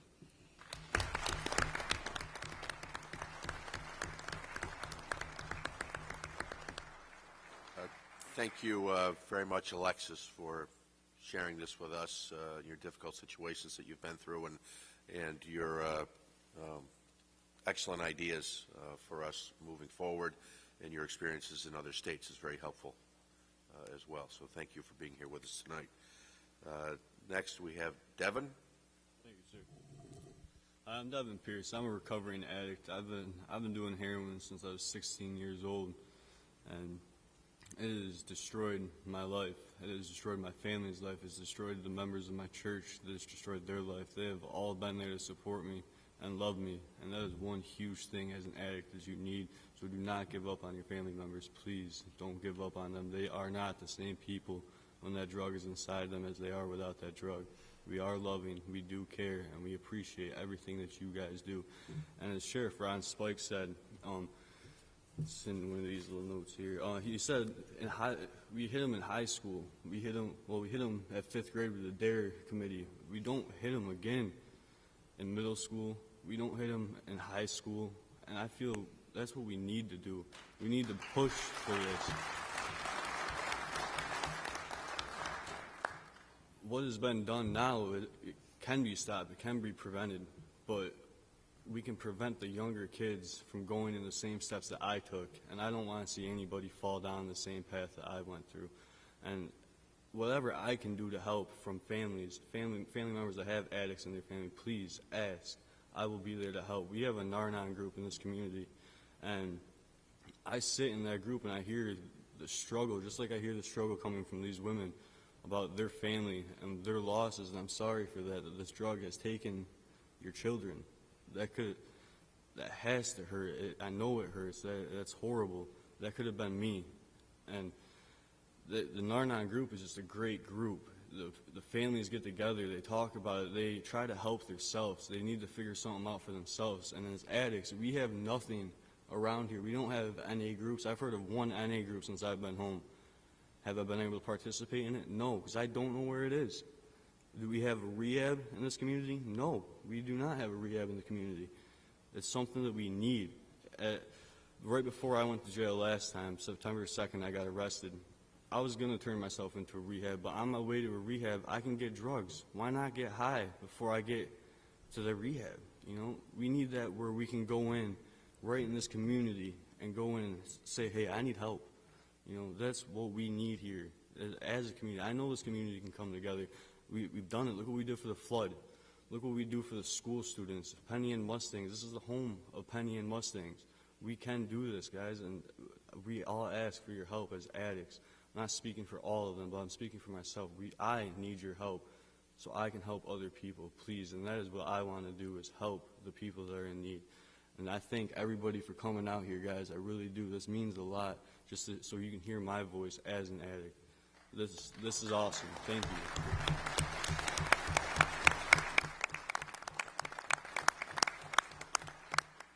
We also have groups that are participated in the jail ministry, the Inside and Out program, and that's for a transaction that when you're in jail, these guys come in and talk to you, they help you, they support you, they love you. They're not giving you money so you can get food or anything like that, but they're giving you love. They're caring for you, and that's what their biggest thing is love. It is a Christian-based thing, but that's not who they come off as. They just come off as people. They come off as people who care, and it is a great program. The Narnan program, as I said, is for those families. They're hurt. They need help. They really need help. The AA meetings we got going on around here, that's awesome. But do we have anything for narcotics? We do not have anything for the opiates. We don't have anything for that. Yes, we have FLACRA. You got $30,000 a year to put yourself in FLACRA? Because I know I don't. We need help. We need to be able to walk to a program and get the help that we need, guys. And I ask for the help. Please, as an addict myself, I need the help. Please. Thank you so much, guys.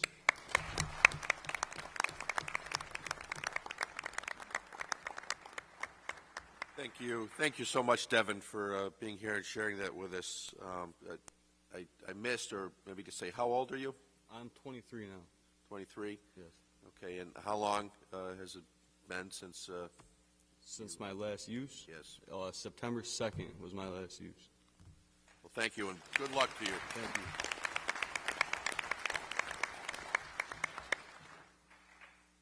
Next, we have Gail Owen. Gail, thank you for being with us. Yes.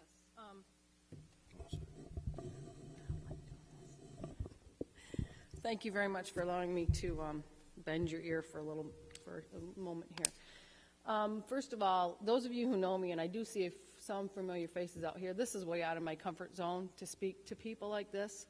So if I'm able to step out of my comfort zone for 5 minutes to help another family to not go through the baloney that I've been through, I've done my job. Not many people have heard this story that I'm about to tell, and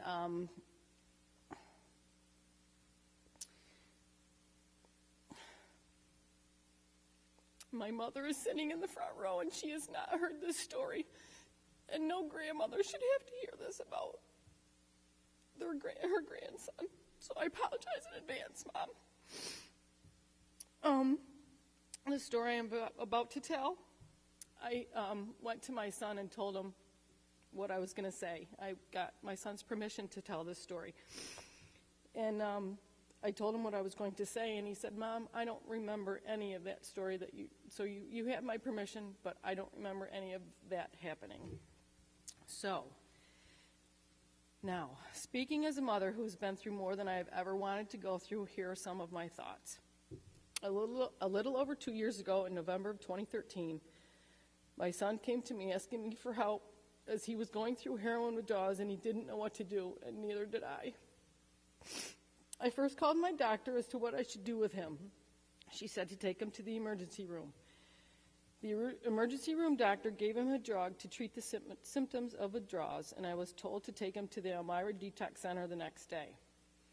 I remember crying to the emergency room doctor before he was released to me at 1 o'clock in the morning, saying, I don't want to take him home. I don't know what he will do when the withdrawal drugs wear off. I was scared to death. What kind of mother does not want to take her child home? The fact was, he wasn't my child. It was the drugs that had taken him, and I had no control over it, and I just wanted my son back. I took him to the Elmira Detox Center the next day. Once we got there, we had to wait until a doctor could see him. During that 5-hour wait, the drug that the emergency room doctor had given him the night before had worn off, and he was out of control.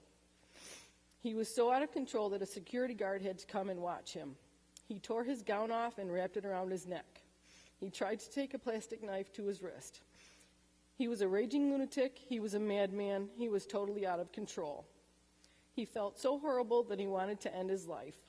I stood outside his room and watched this happen. I had so many emotions as a mother: fear, helplessness, anger, frustration. I wanted to make everything right, and I couldn't.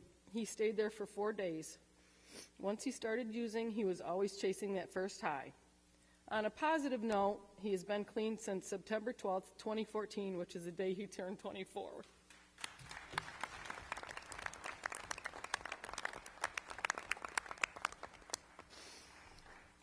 Prior to my son using heroin, he was picked up for 5, and I said, yes, 5 UPM charges, which stands for unlawful possession of marijuana, within a year and a half. Those are only tickets, which is just a monetary fine. I feel that these should be more than tickets. The first one could be a ticket, but after the first ticket, it should be a tougher penalty. This was definitely a pattern of drug use in which there was no consequence other than hitting his wallet, and that didn't have any effect on him. Finding treatment for my son was a nightmare. There was no inpatient facilities in Penn Yan. When you do finally find an inpatient facility with an open bed, sometimes the wait is over a week, and by then the addict has changed their mind about getting help. You have to fight with insurance companies to cover their stay. You need to strike when the iron is hot and get the addict into rehab immediately. Insurance wants you to fail at outpatient before they would consider paying for inpatient treatment. Inpatient treatment can be very expensive, costing thousands of dollars a month. My son's first rehab was 4 days in Elmira. The second rehab was 14 days in Tully Hill. The third rehab was 30 days at G&G Holistic in Florida, and when I put him on that plane in Syracuse, I didn't know whether I'd ever see my son again. There is Flacker and Penn Yan, which is an outpatient, and in my opinion, is not working, as I just find more connections to get drugs. The employees at Flacker are good at their jobs, but we need more of them. Let's not forget the mental health part of this. People have mental health issues, and they try to treat that problem with drugs and alcohol because seeking help for the problem is sometimes a stigma that shows weakness. Both my sons learned about the Just Say No program in 5th grade.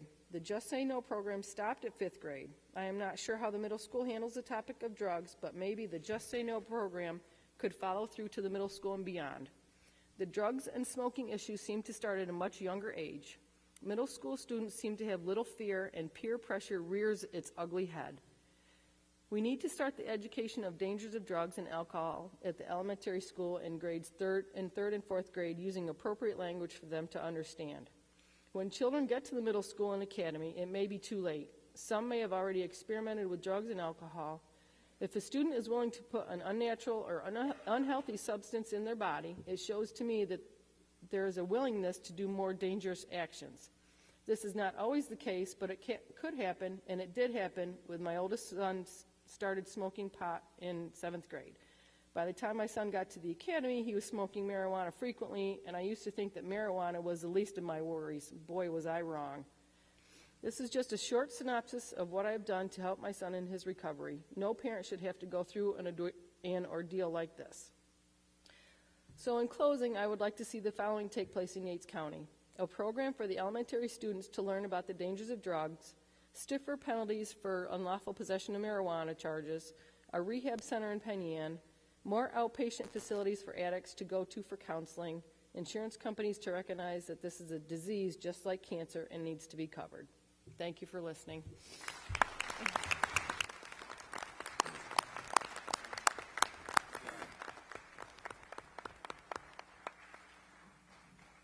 Gail, thank you very much. Thank you so much for sharing that with us. And I think with that bit of a segue, and thank you all of the individuals that are here to talk about your personal circumstances. Every circumstance has terrible consequences. They're all very different. but they all involve the same drug. I thank you for sharing how difficult it is to share that with all of us here in a room full of this many people. And with that, I think we'll move into our educators that are here and talk about what is going on as far as prevention in schools, what you'd like to see going on as far as prevention in your schools, and what it's going to take for you to be able to do that in your schools, because there's none of us sitting up here that want to put another unfunded mandate on our school districts. So our panel here is Superintendent Howard Dennis from Penn Yan, Superintendent Kelly Hauk from Dundee, Superintendent Tommy Phillips from Watkins Glen. Howard, we'll start with you. Now, let me just point out, in the interest of time, I know you guys have, there's no need to read your whole, we have your testimony, and it's fine to read if you want to, but don't feel you have to read the whole thing, because we have it in the record and it's part of our package. So just hit the high notes, and I appreciate you being here. Sure. I've been adjusting my speech throughout the evening, so hopefully it'll make sense. But thank you for the opportunity to speak tonight, because this is the premier challenge facing Yates County and Penn Yan. You know, as educators, every school district's mission includes educating and informing our students on a daily basis. And we teach health curriculum in Penn Yan at the mandated levels according to the State Education Department. But in the past, we were able to offer more. And I've heard tonight the reference to many different times to additional health education. I would agree with that. Unfortunately, the reality comes about that over time, due to budget cuts, due to restructuring, we've had to cut back on additional programming that we've had. So any assistance that the state government, the state legislature could offer as far as funding goes, that would be beneficial to our students. And I agree with you, Senator, the financial support without the unfunded, without the mandate would be wonderful. The second thing that would be really helpful to us as a school district in Yates County and in Penn Yan is after-school programming. We want to have those positive role models. We want to have supportive and creative places for our students to go after school so that we can offer possibilities for them, and that's become a board goal for us here in Penn Yan, is to push for more and more of those possibilities for our students. We want to be able to offer them education in those smaller settings, positive role modeling, and we want, and unfortunately, we're not able to offer those at this time due to the financial support that would be needed to establish and to continue those. I believe the Penn Yan community is very supportive and generous in the support that we can offer to our students. We were able to offer dedicated psychologists, social workers, youth counselors, guidance counselors, and other support professionals, but obviously it's not enough. You're hearing from some Penn Yan students tonight who've gone through the program, and so we need more of those. Right now those are falling totally on the local taxpayers, and we need additional support in order to offer the services. Because as you've heard, those services aren't offered in our community, and so the school district wants to help step up and do as many of those things as we can. But again, the resources are tough. Once addicted, the individual then has to go on and look for counseling, and you've heard that many times this evening. And the scarcity of those treatment facilities here in rural areas is difficult. You know, I heard a story recently about a community member on our staff who had convinced their family member that they needed help, and went and finally worked through that entire process and reached out to their insurance carrier, and I think you've heard this referred to tonight. The response from the insurance carrier was unbelievable. They didn't qualify for inpatient treatment because they hadn't failed enough times at outpatient treatment. And as we talk about the heroin epidemic and the outcome of that, that's an unbelievable statement for anyone to make, is that you have to fail enough times with that drug in order to qualify for higher level of services. You know, if you compare that scenario to the whole idea of being educated about anything, the treatment model that we have at this point is not adequate. You know, learning in general doesn't happen in 3 or 4 days with no follow-up, and so anything that we can do in our community to help with that kind of follow-up and support for people in our community would be helpful. We're very fortunate in Penn Yan to have a school resource officer. Our SRO is a village policeman, but again, we have one person who's trying to maintain a level of education around drugs, trying to maintain relationships with kids in a 1,500 student school district in 3 different buildings. That's a very tough situation for anyone to be in. And he does an excellent job for us, and we're very lucky to have him again. But we could probably use 3 of him, and that would be tough for our community to step up and be able to support. Our county legislature as well has talked about additional drug enforcement staff, and again, the funding is a tough piece of that, and the district would be willing to help step up and help support that in any way, but we do not have the funds to do that. Legislating stronger and harsher penalties for dealers is overwhelmingly encouraged, and many of the ideas that I received tonight, I actually went out and garnered from our staff. I looked for support, including from some people on this panel that stepped up and said, Howard, this is what needs to happen. This is what you need to advocate for. You have this opportunity. Make sure you send this information along. So I am touching on some things that have been duplicated, but it's because they were important to our staff. In conclusion, I've cut quite a bit out of my speech, but in conclusion, as what others have said, we need your help with funding. We need your help with legislative reform, and those are things that you've heard throughout the evening. So I'm grateful for the opportunity to reiterate some of those, and thank you for the opportunity to speak.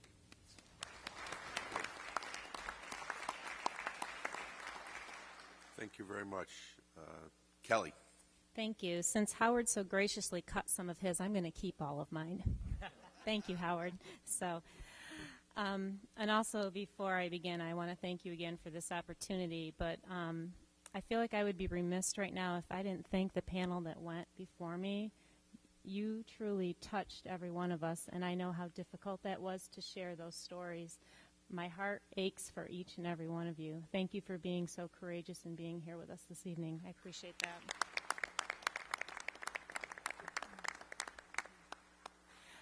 So my testimony is really a story of sorts. So I'm going to share a story from the Dundee Central School community, and with that I have some suggestions for help and assistance and some need that we desperately have in our school but also in our community.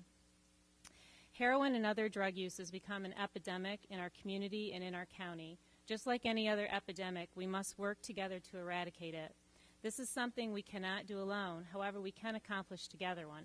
Everyone is part of the solution, and we cannot allow this growing and pervasive problem to touch or take one more life.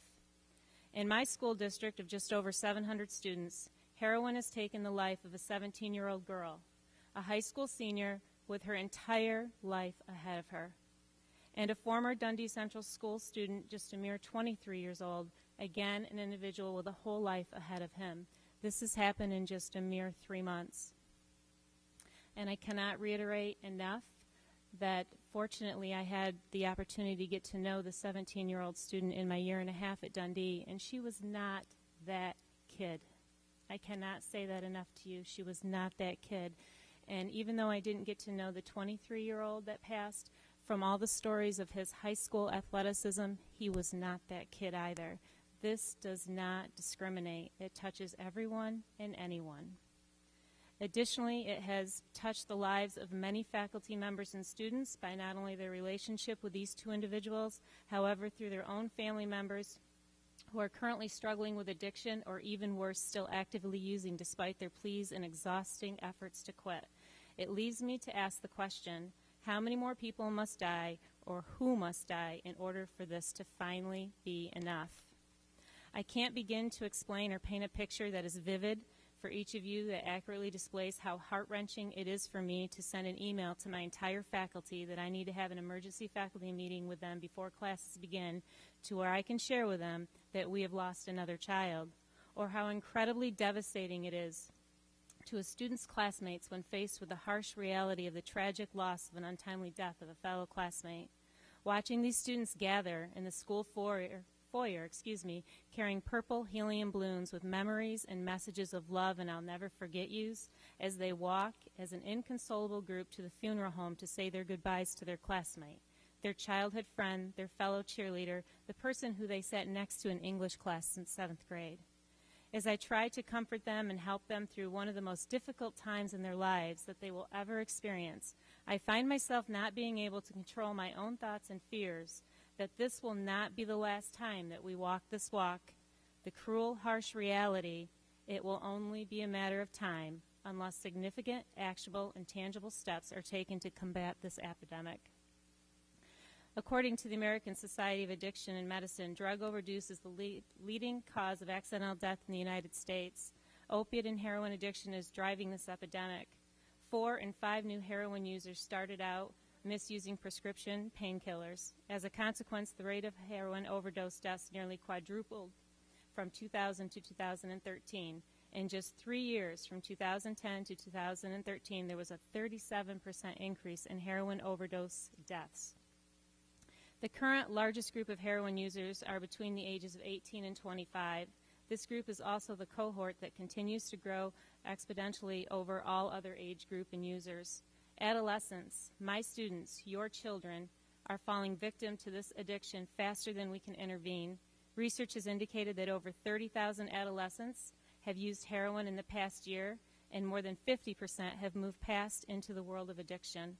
These are national statistics, and yes, they matter. However, honestly, these statistics that matter to me most are the ones that are occurring in our own county and in our own schools. I firmly believe that the solution to this problem is multifaceted and involves many layers, with education being the center and the pillar that every layer is anchored to. We must be proactive in our approach to addressing heroin and opiate addiction epidemic.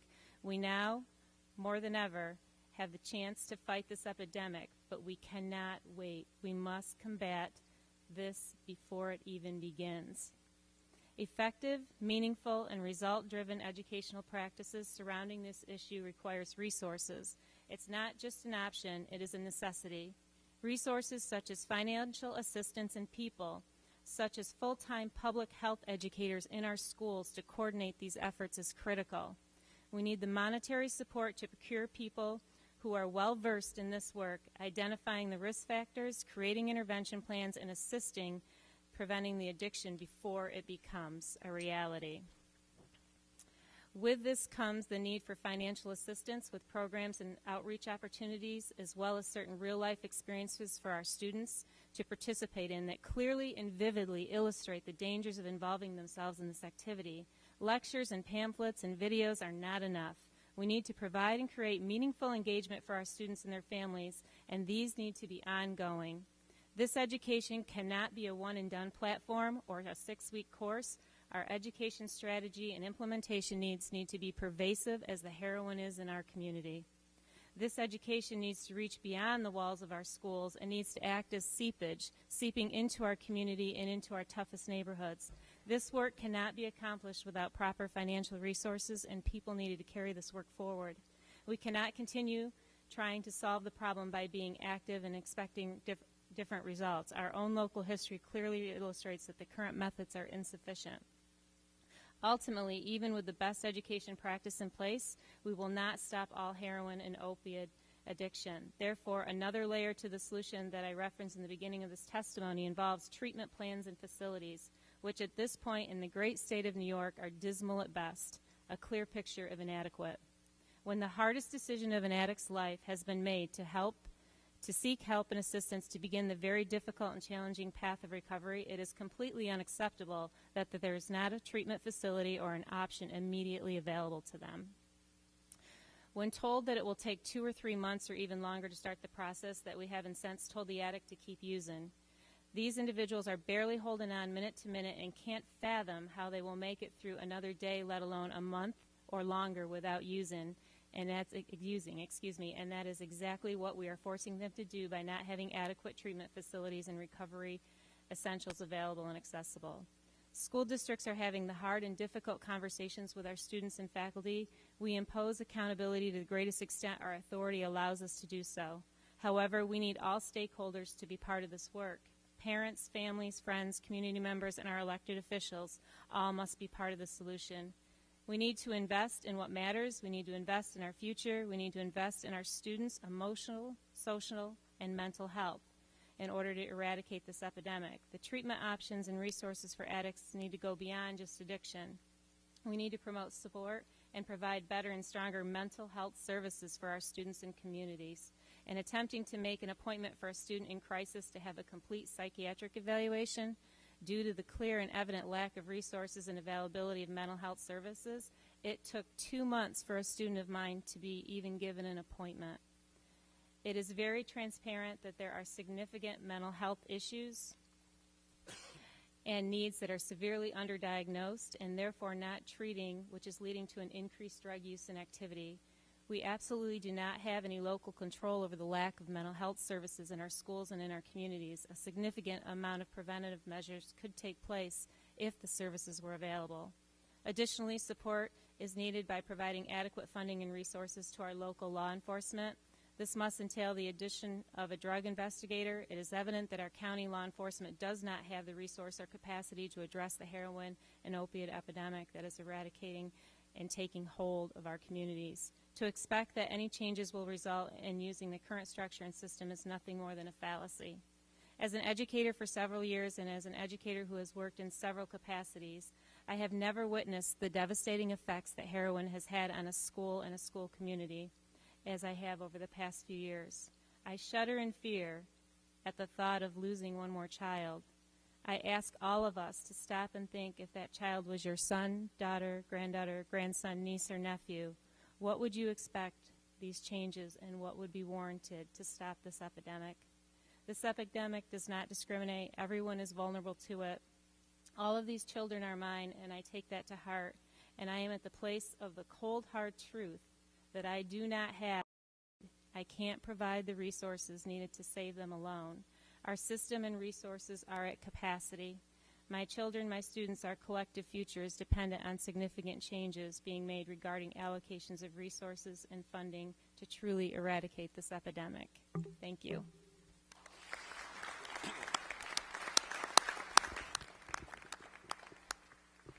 Thank you, Kelly, and for the work that you've been doing. You've been certainly at the front lines in recent months on this, and I do thank you for being here and participating in this forum this evening.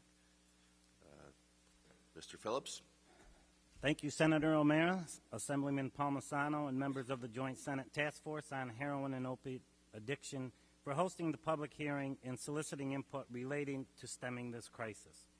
I'd like to start by recounting my attendance at the New York State Physical Education, Health, Recreation, and Dance Conference this past November. I attended several workshops. However, I never believed in my most vivid imagination that I would leave that conference as a trained responder in opiate overdose prevention, including the use of intranasal Narcan. While I applaud the association for taking the initiative to train attendees, the reality that as an educator I would need this training was sobering. This clearly speaks to the scope of the epidemic we are facing. As to the specific questions, my answers to both of these questions focus on the need for a community approach to addressing this epidemic. Remember this, rural schools in upstate New York often do not have a YMCA, a YWCA, or a Boys and Girls Club. We don't know what they are. As I've learned through the process of developing community-based school programming, there's not one agency or institution in any community that can address this epidemic alone. This will require collaboration, sharing of information and ideas, as well as shared responsibility for quality implementation of community programming.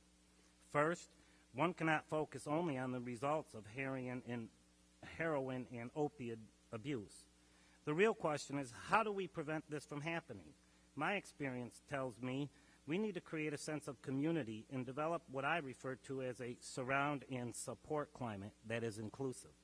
The community school approach or a similar model provides support for academic assistance and enrichment, wellness activity, addresses child care issues, family support centers, summer programming, as well as quality before and after school activities for our children. Additionally, let me say, some of the best money ever spent by the state of New York was the School Resource Officer Program.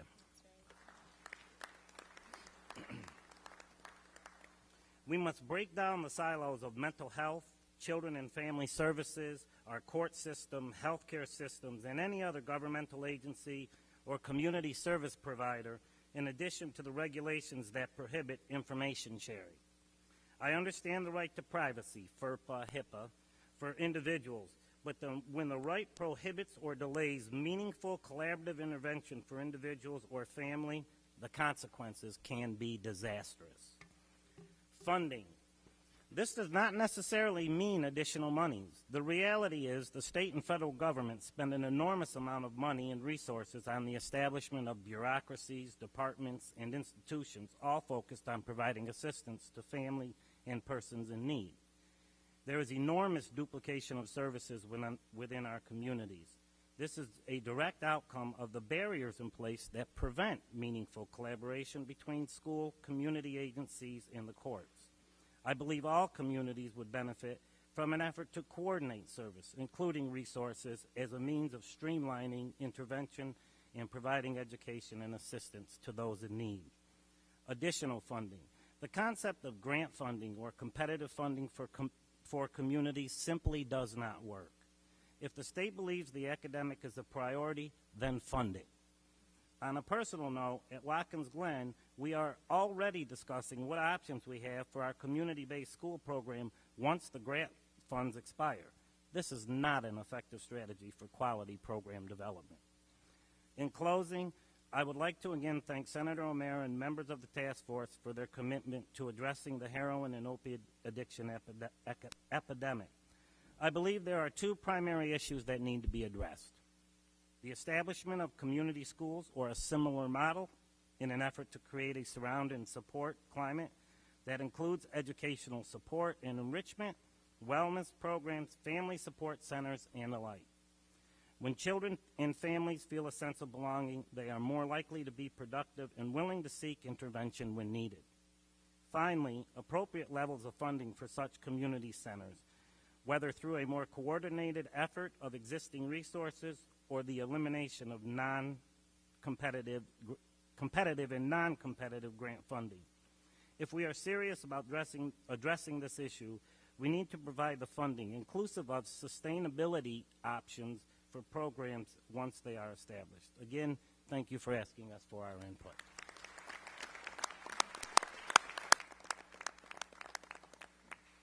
Thank you, Tommy, for that. Now we're going to stretch our neck back over to the left here for us up here. So we'll go back to panel 3, which consists of Danielle Tilden from the Finger Lakes Addictions Counseling Referral Agency, Anne Marie Flanagan of the 8th Substance Abuse Coalition, and Mike Ballard, the Council on Alcoholism and Addictions of the Finger Lakes. Danielle, would you like to start? Certainly. Thank you for having me tonight. On behalf of FLACRA, we have identified the following needs for funding and regulation waiver, and I'll just keep it short and sweet because many people have already said many of these ideas. The first is an increase in or additional funding for supportive living and housing opportunities within Schuyler and Yates counties. We are working towards supportive living beds. However, there's always a struggle to get the funding and the availability of appropriate housing and beds in our communities. An increase in and availability of Suboxone or buprenorphine therapy for opioid use disorder through the extension of the waiver to nurse practitioners and physician's assistants. MDs are currently the only ones who are available to get the waiver and prescribe Suboxone, and there are caps on the number of individuals who can be on their caseload. 30 individuals per doctor in the first year, 100 individuals at a time on their caseload in subsequent years. This means that they can prescribe as many opiates as are deemed necessary, but if somebody is struggling with dependence or a substance use disorder related to the opiates, the treatment, one of the treatment options for that, Suboxone therapy, is not available to them if there's not a doctor available. Vivitrol is an excellent alternative to this as well. However, there are some insurance issues with that, as well as some contraindications, especially for persons with active hepatitis, which often goes hand in hand with IV drug use. Increase in or additional funding for medically supervised outpatient detoxification programs with easement of regulations around this treatment type in order to ease implementation in our communities. There's little to no access to these services in our community, and when we look to get people into services, there is typically a significant wait time for those. And as people have said, if you want treatment, if you need treatment, it needs to be at the point when you're ready to accept it. You can't be waiting 6-8 days for detox. It just doesn't typically have positive outcomes. Increased funding for and early intervention services to allow for the identification and treatment of childhood disorders such as ADHD, things like functional language delays, and other issues that affect our, very young children. Research continues to demonstrate a connection between the childhood disorders and subsequent risks for the development of substance use disorders in adolescence and adulthood. And an increased support and funding for Narcan training kits and refills on the medication. Currently, there are some grants and easements available. However, we'd like to ensure continued reasonable and affordable access to Narcan for all who need it and their families. We appreciate the opportunity to share our needs and our concerns for the community, and we look forward to working together for the future in this and getting treatment to all those who need it in a timely manner. So thank you.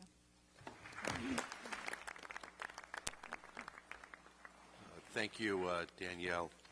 Next, Anne Marie. Thank you.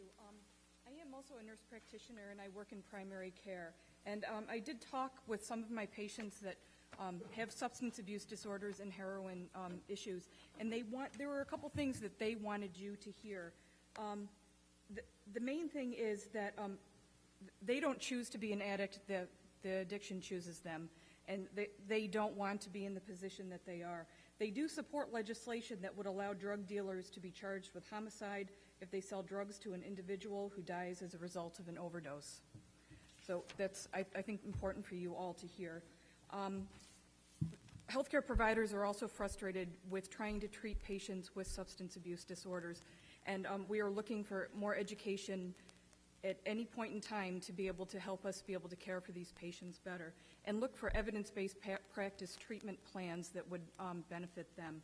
But a few things, cut this significantly shorter, but providing parity of access to services for all residents with mental health and substance abuse disorders in New York State, especially in the rural areas. As you all know, that there is a significant lack in the rural areas for people to be able to access services, especially for mental health disorders. And substance abuse is a mental health disorder, and we do need to destigmatize that out there. Increased transparency of services, decreasing barriers, and as Danielle did say, working with our DEA to allow nurse practitioners and physician's assistants to be able to prescribe Suboxone. This will allow a broader network of rural healthcare professionals to provide this important and effective treatment option in rural areas. And at this point in time, my patients are buying that off the street, which if they could get it from me, we would be much safer than buying something off the street that could potentially be laced with something else. Instituting a reporting system at the local and state level to capture statistical data for substance abuse to support systematic planning and treatment. Thank you. Thank you.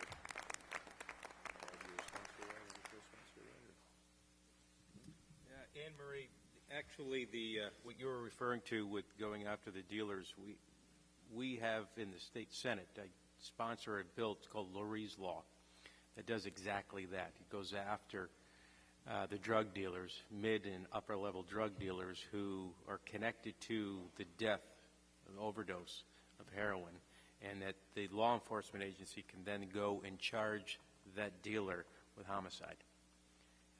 We got to get it through the Senate, through the Assembly, but we're working on it. And also you mentioned something, I think your last point that you mentioned was The reporting system? The reporting system.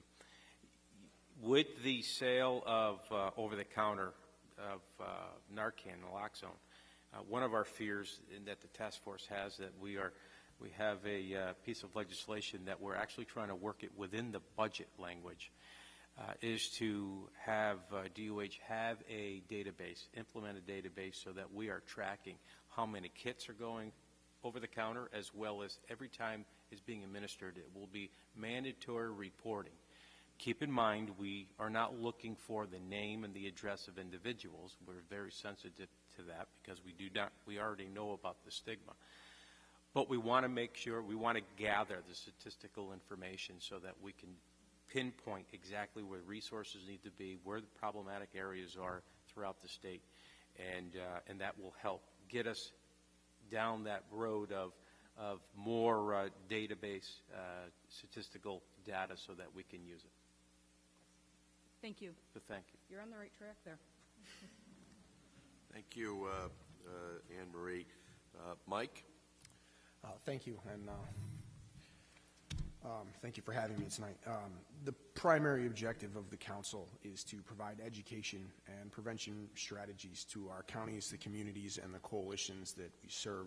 I work in 5 different counties and about 15 different coalitions on many of the same issues here, so I see a lot of these in every one of the counties. One of the beliefs that we have is through the efforts of these efforts that we can reach families, youth, and the community members. And we can provide them with the capacity to make informed decisions about substance use and abuse. One of the programs that we have recently started to implement in Ontario County, actually, is a community-based or school-based education program. We have a contract with 8 of the school districts in the county, and we have educators that are in each one of those school districts full-time, or close to full-time anyway, to provide education directly in the school, so they integrate themselves into those programs. That's one of the programs that we would really like to see, some increased funding to be able to provide to not only Yates County, but a larger percentage of the county, or the schools within our catch basin, if you will. The program has seen some really increased needs. We've had a lot of requests from schools to, for more programming, for more of the forums that we've done, all kinds of different programming, not just for heroin, but all kinds of substance uses. So that's one of the programs that we really like to see, increased. Family education is also very important at the council. Not only reaching these kids at a young age, but also being able to provide families with the resources, the education that they need to be able to make informed decisions as family members, so that they understand the importance of, seeking help as a family. And the last piece that the council would like to talk about is the lack of opiate-specific treatments within our region. There are some options, but finding treatment that is dedicated to opiate use has been very difficult. Helping provide access to appropriate treatments is a vital part of the recovery process. So the Yates County community and the region as a whole has seen detrimental effects that substance abuse can have on their users, the families, their children, and the community as a whole. Reaching our youth at an early age and educating the family members is something that we see as a tremendously important piece to helping people protect themselves and make better and more informed decisions. So I'd like to thank the task force, as well as everyone who came out tonight to help us push some of this forward. So thank you.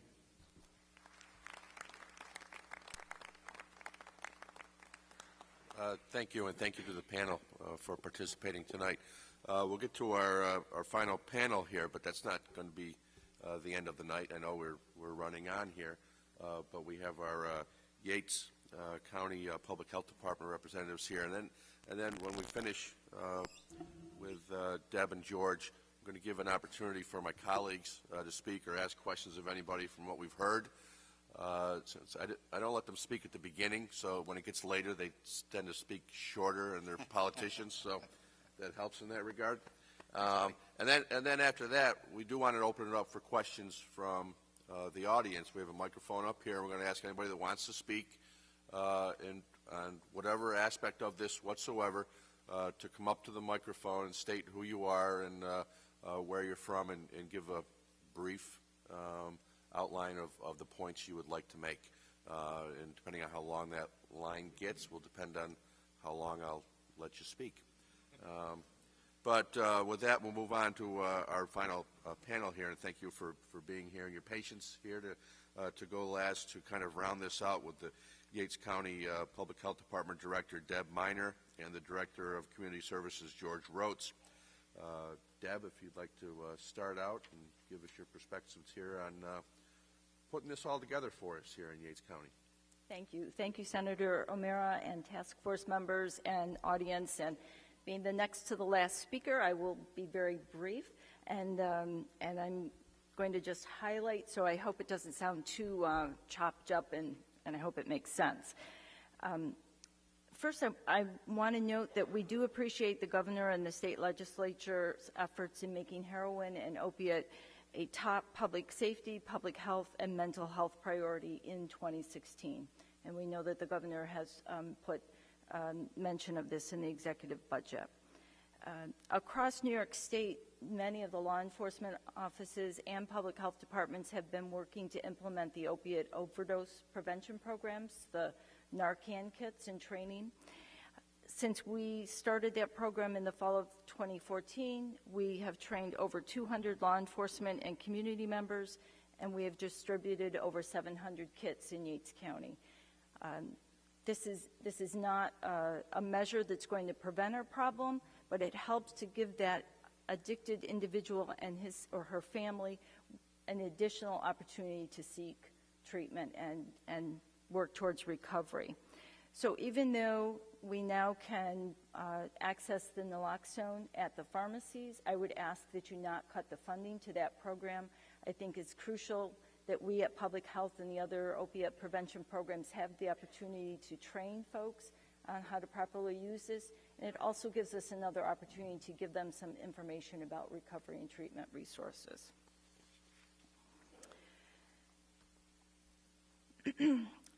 We have heard from many of the folks on the panel tonight, and we've also heard from our forums about the barriers that the families and the individuals suffering from addictions have in dealing with the insurance companies. So again, we applaud the efforts of the legislation in what they are doing to no longer permit insurance companies to require a fail-first policy. We need to stick to that. We need to hold them to that. And so we do ask for your commitment that will take place. And we also are appreciative of the new real-time online tool for families and providers that they can access at the OASIS website in locating inpatient and residential treatment beds. However, anybody who looks at that will see that the capacity is not sufficient. I have seen mentioned that the executive budget proposes $7 million in new funding and proposes 300 new treatment beds to be developed over the next 2 years. This is good news for the state, but please make sure that some of these beds are coming to the Finger Lakes area. They cannot all go downstate and to the metropolitan areas. It needs to be fairly distributed.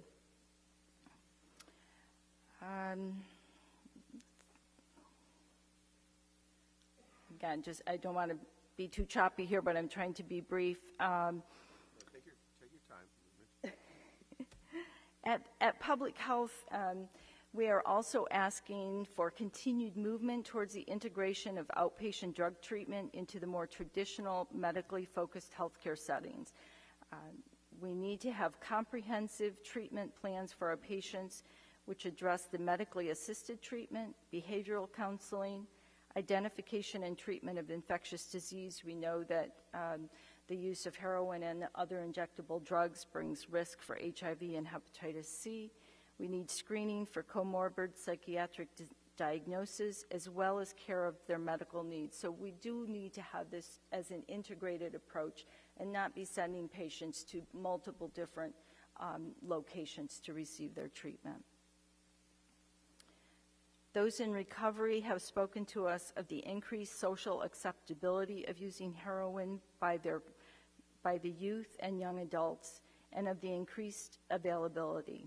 Parents have asked us for assistance in understanding how they can best prevent their children from making choices that lead to addiction. We know that the issue of addiction cannot be effectively addressed through treatment alone or through the arrest of those who are selling or using illegal products. We must focus a portion of our resources on prevention.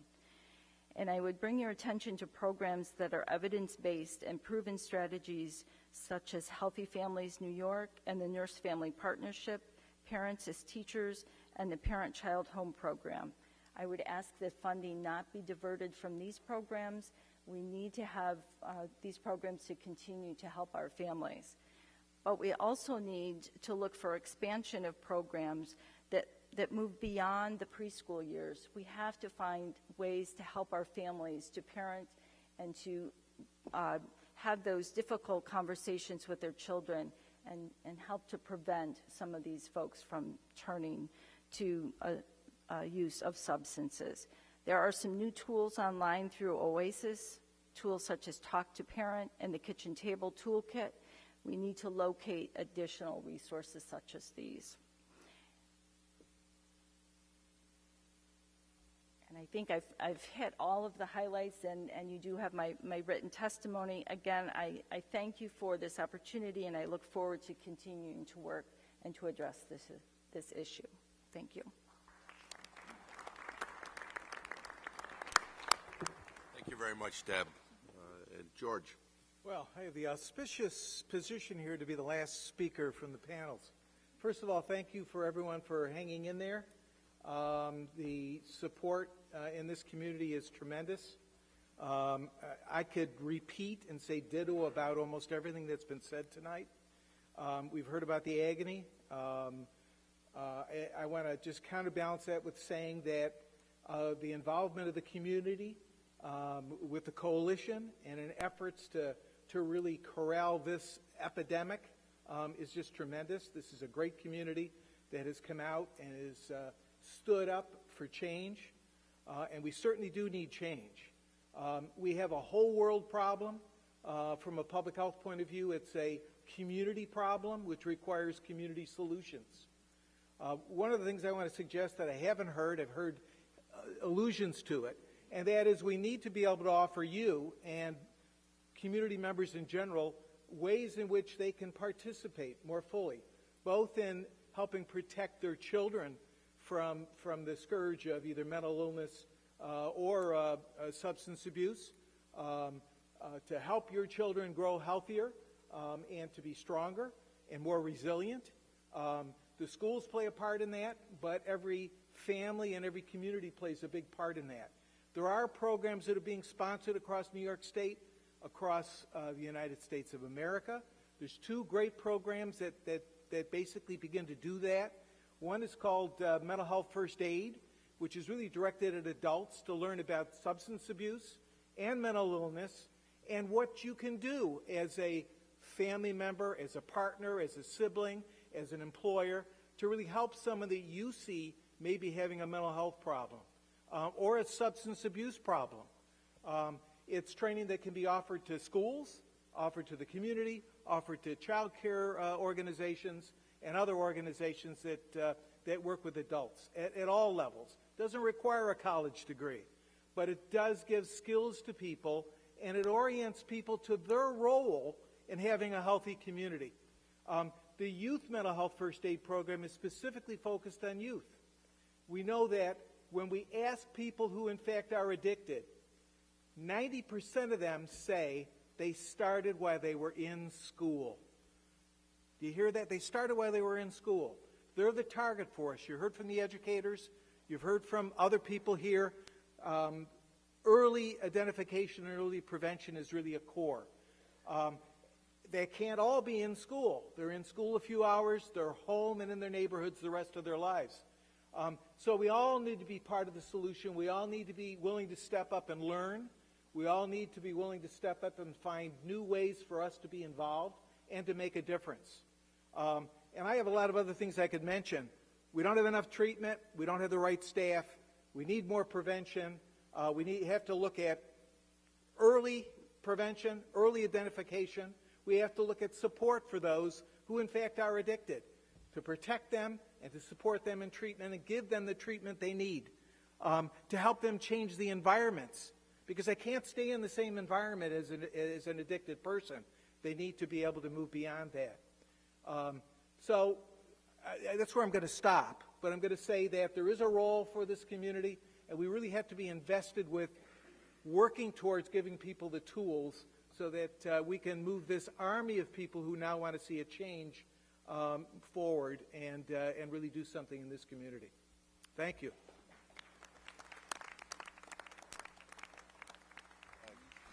Thank you.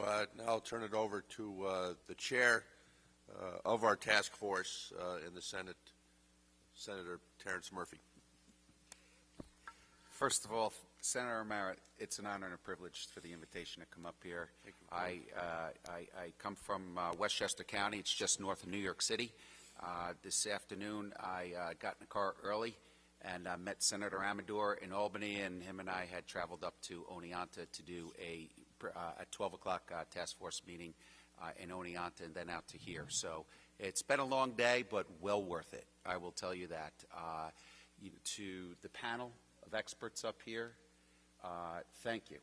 Thank you for all you do for your community. Thank you for all you do for New York State. You folks right down there, Ariana, Devon, to sit on this stage and give your story, you are so far ahead of it. You're doing a great, great job.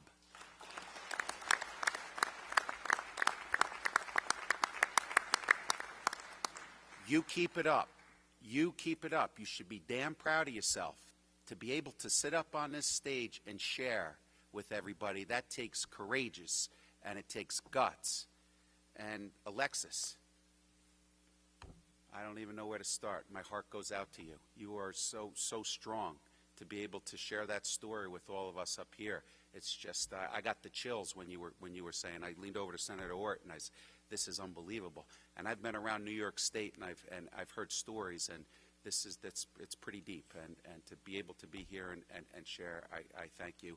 And for everybody who's sitting in the audience, it's now 9 o'clock at night, and you know what? To still be here says something to you and how much you care about your community, and to listen to all the experts up here, because this is a team effort. None of us have all the answers right here.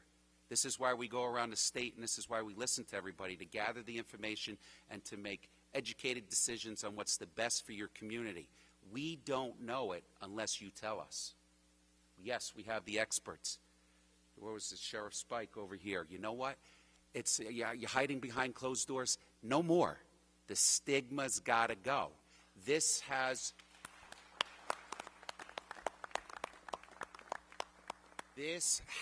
no boundaries. It has no ethnicity. It has no gender. It has no religion. It will shake down really, really, really good families. And this is what communities are all about, is to rally around and make sure we do the right thing, to care for our community and make sure we can do the right thing. I'll leave it off with, it has been an honor and a privilege to be able to be here tonight. Whatever we could do as a panel up here, and Senator O'Mara, as your state senator, we are behind him 1,000%, and you're doing a great job, and thank you for allowing me to be here tonight. Thank you, Terrence.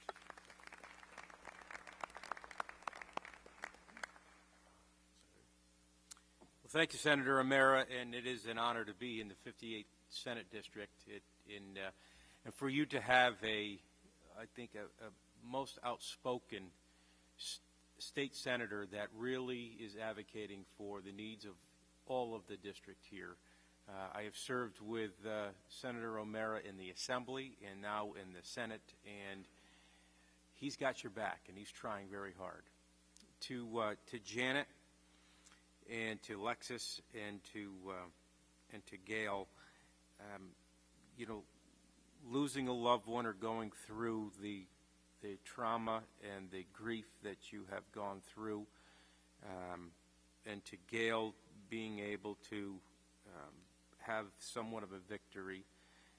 You have all given so much hope. And to anyone who is going to try to limit and say that we can't is unfortunate, because it's the more we go around and do these task force meetings and have public address meetings, there's a lot of moving parts and there's not one solution. But I got to tell you, it's evolving, and where the state was to where we are today, it has been the state the State Senate Majority Conference that has really catapulted and thrusted so many of the ideas that the panelists have already brought up. We know that there's gaps in the system. We know that there is inefficiencies still that needs to be addressed. We know that we need to go and tackle big insurance companies and get them to pay more for longer treatment. We know that we can do more on the law enforcement side, and we struggle every day in the state Senate to how do we work through that wall sometimes that's in the state assembly that a lot of times blocks a lot of these great ideas and initiatives that's already been mentioned here today. Reforms to laws, to policies, to funding. And we need to do, everyone together collectively needs to work together as you are doing here.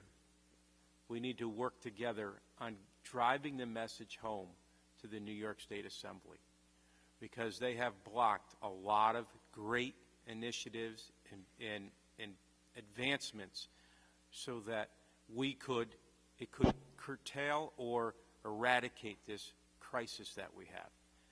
Substance abuse is a huge problem, and I'm not just narrowing in on opiate or heroin addiction, even though that was the topic tonight, but substance abuse and the wide spectrum of it. It grabs a hold of an individual, a hold of a family, a hold of a community that is just deteriorating the quality of life throughout the state of New York. And we need to do everything possible collectively to fix this. So thank you so much. God bless you all, and I appreciate the time and the stories.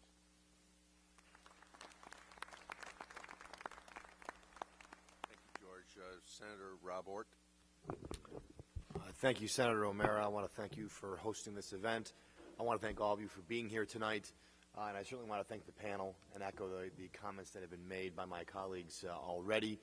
And, you know, I think when you look at this panel up here, and this is my 4th or 5th hearing across the state, you'll see a whole range of spectrums. You have law enforcement, you have family members, you have legislators, you have superintendents, you have public health officials, you have service agencies, and that shows you how complex, how dynamic this issue is, but it also shows you that there is no one thing.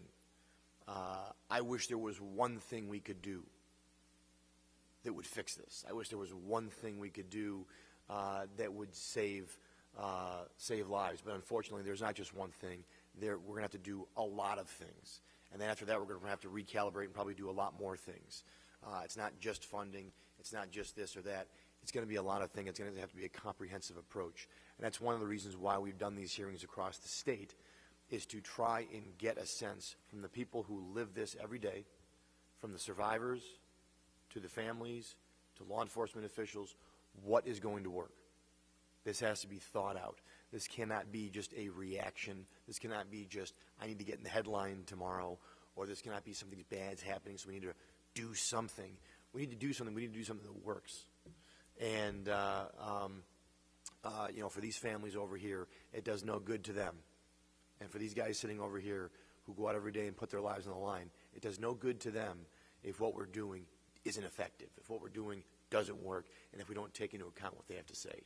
I wanted to specifically mention Janet, who I know all of you gave very heartfelt and emotional stories. Janet talked about her son, and one thing that resonated with me was she said he was a veteran of Iraq.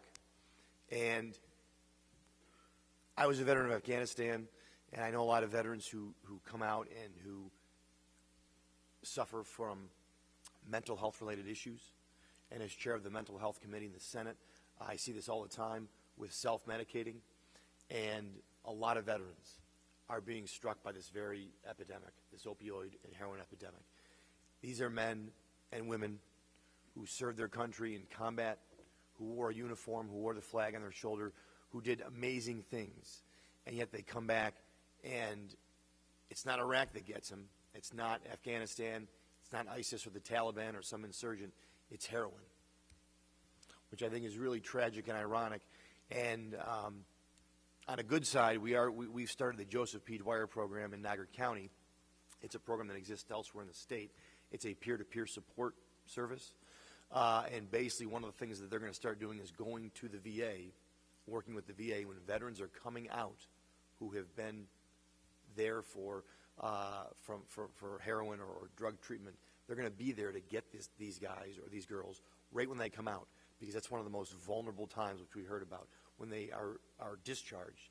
That 48 to 72 hour time frame is when you see a lot of relapses and actually a lot of deaths. But I know you'll probably remember your son in a lot of different ways. I think you should remember him certainly as a soldier and as a hero for the country. So, and then last but not least, I'll just say that, you know, we heard a lot tonight too about marijuana. We heard, I forget who it was, talked about 5 previous unlawful marijuana possessions. And I met a family in Niagara County whose daughter passed away late last year, and they came up to me and they told me that their daughter, who was 22 at the time, told them that this all started when she started with marijuana. And I know there's a lot of different opinions on this across the country, but all I can say is most of these folks here whose loved ones are either recovering or are not here, I guarantee you they didn't start with heroin. They started somewhere with something else, and that led to heroin. And so I think we have to be very realistic that it's not always a victimless crime, that there are such things as gateway drugs, and there are such things as entry-level drugs that lead to something a lot more significant. And while substance abuse is very serious, this heroin epidemic is very lethal. You don't come back from this one, you know, for very long. And I think that everyone up here gets it. We're all trying. We're trying to find a solution. But there's an ownership that's a part of this as well. And I want to thank all of you because you're owning it. By being here tonight, you're owning it. Because if you think that it doesn't happen in your community, you're wrong. If you think it doesn't happen in your family, you're wrong. And if you think that it's just going to go away by itself, you're wrong. So I want to thank you all for being here, and I want to thank my colleagues for being here as well.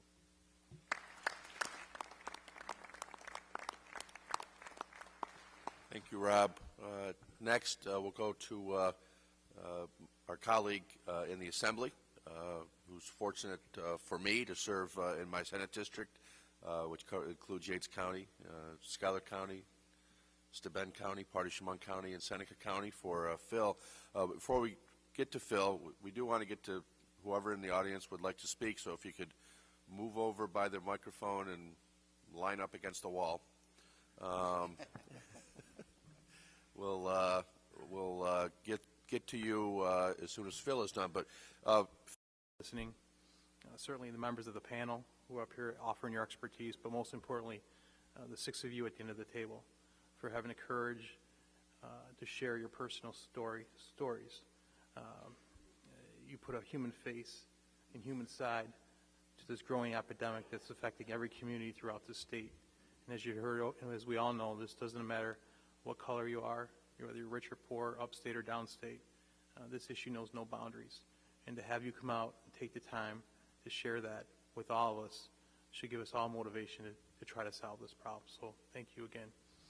I did just want to say just to my colleagues here in the Senate that, and the members of the community, our Assembly minority did actually have hearings around the state last fall, and we just wanted to make sure we presented that with you. There's some good ideas, a lot that we heard about today, that as you guys go forward and as we look for legislation, we believe there's some good ideas and blueprints in there to move forward, and we certainly have to act. We do these forums and we get this input, but it's imperative for us to act, and it has to be a comprehensive approach, from prevention to rehab to detox to recovery to education to help with law enforcement. And certainly, we need to take the stigma off this and treat this as a disease, and not be afraid to tell the insurance companies they have to be a part of the solution. But we have to do it together. It has to be a community effort, and I think the people at this table signify their commitment to make this a community effort. You being here signifies that you want to be a part of this community effort to solve this problem, and we just want you to know that we want to be a part of this solution and help as much as we can as well. So thank you for coming out. We appreciate your testimony, and we look forward to hearing from the audience as well. So thank you very, very much for being here tonight. Appreciate it. Thank you, Phil. We'll begin with you at the microphone. If you could please state your name, and if you're with an organization, state that, or otherwise just state where your hometown is so we have an idea of where you're from. And out of respect for those that are in line behind you, so that we get to everybody, please keep it to a couple minutes. We look forward to, and thank you for standing up and addressing us here tonight. Hello, my name is Reverend Ryan Smith. I'm from Penn Yan. First of all, I'd like to thank our state legislature for coming down to address this issue. As a clergy member and a freshman in high school, a lot of students approach me with their problems. And out of all the things that I've heard, drugs is one of the number one things that I heard. And I want to stress that we need to be teaching children, our students, that we are on the front line. We're the ones who are interacting with the kids who are doing these drugs and who are being exposed to these things. So, you know, things like natural helpers and other groups that teach students to help other students, their peers, who are struggling with this issue. I hear it all the time. And I think our students really need to step up because we're the ones who are on the front line. We're the ones who are being, when it comes to the schools, the number one people who are being affected by this are families and are being exposed to this. And so I really think students need to learn how to stand up and talk with their peers about this issue. Thank you. Thank you very much.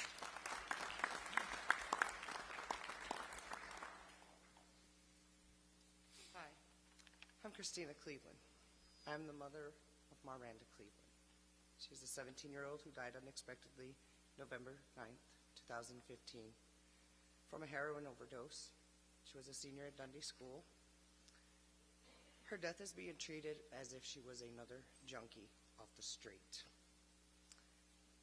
The New York State trooper that is investigating the case has made some very inappropriate comments 2 days after her death.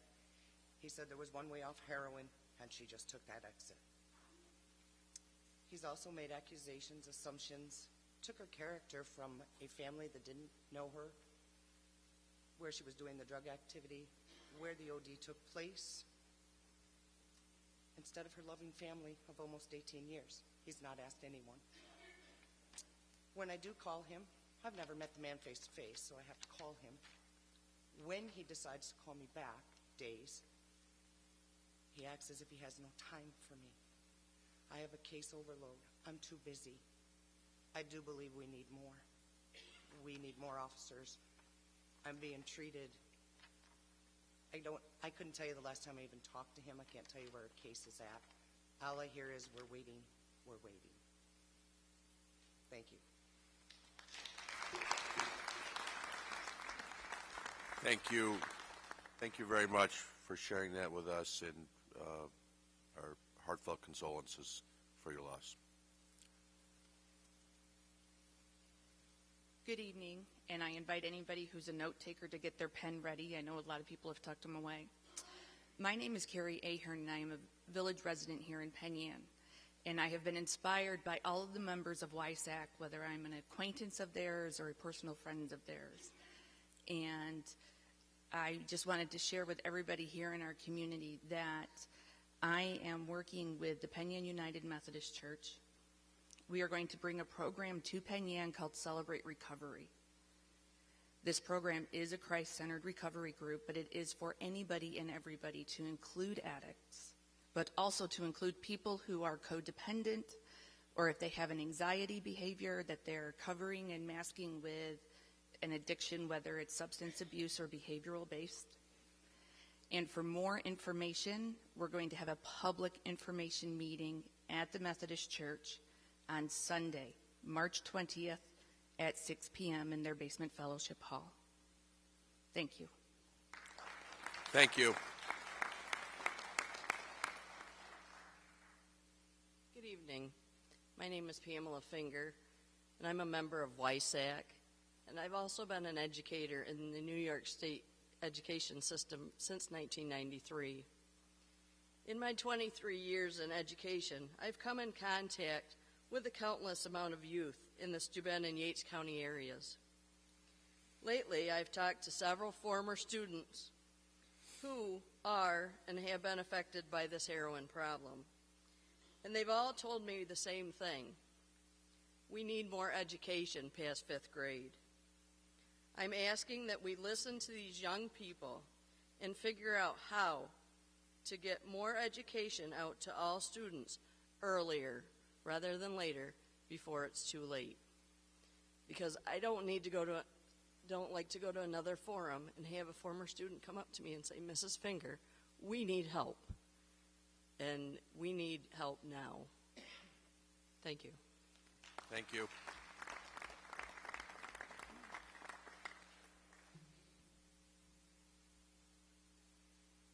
Okay, this is going to be the strangest of all. I'm going to guarantee you that. I've been here about 2 months. I grew up in Elmira as a small child. I moved Boston, New York, Ohio, Kentucky, Florida, Georgia, Illinois, and Colorado. My mother just passed away, so I decided to come home, and this is what I call home. I will tell you that the cities that you're referring to, less than 1% are enjoying if they have a community center, so the rural isn't necessarily it. And forgive me for not thanking you all, but we all know we're out of time. You guys are doing your jobs, you guys are doing your jobs, but here's where I'm coming from. And this has been ignored for the last 2.5 years. There is no presidential candidate right now that's going to address any of this. We don't know whether it's going to get better or worse. The state has no money, the government has no money, the schools have no money. There's a side of this that doesn't need money. I am thrilled that first 2 church members came up here. One of the reasons I came back to a small town is that I need a family. I am on the streets and I'm already running into people I know. Dennis, one of our superintendents, has already heard my story a bit. But a legislation or an idea or a understanding needs to pass that is free, and that is to let the people know who know. These, if you can't find an NA meeting, I have news for you, you're the one starting it. Where am I coming from? I'm from a generation back in the day. My father died of alcoholism. Many of us had the same situation, but I suffered from that, and I went to adult children, women who love too much, and those, I mean, everything out there. And I finally barged into an AA meeting and lied for 17 years about not being an alcoholic. Rare, but that group of men had the secret, and it was free. It was $1 in the basket for the coffee. What I'm saying is that if this is a small town, and we have churches coming together, I have been to 2 of them. I'm trying to make my way to all of them. I heard the best words I ever heard, which one of them said, all the churches are coming together. We need the churches. But as far as the schools and getting better education, why is this gentleman not telling his story? I have a story to tell, but because I'm not all these certifications, the certified people can assist, but if you don't use the people who have been there, done that, this mother said, I knew nothing. Guess what? She knows what this mother may need to know tomorrow. This entire community can answer the phone when she calls and says, I need help. And we can sit there with coffee in a lobby somewhere until the help gets there. Because if we just put 92 things on your desk that said, give us money, this is a community. I have a picture in my phone when we were this big on this lake. We don't need $600 condos. We need some canoes.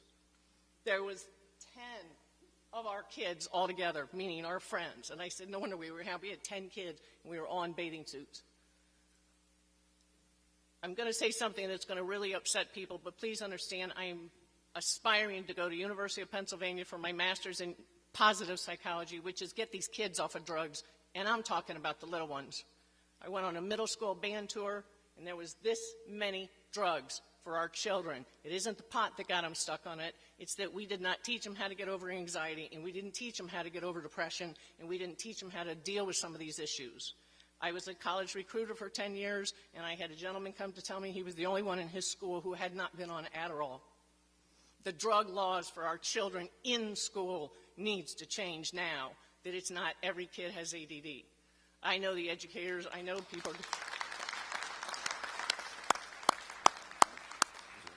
They come out and they are used to being given a tool to deal with what they're going through. I will give my card to all of you guys. I will give my card to you guys. You guys are all doing great jobs. But the educators, let us in. Let us in who can help your kids.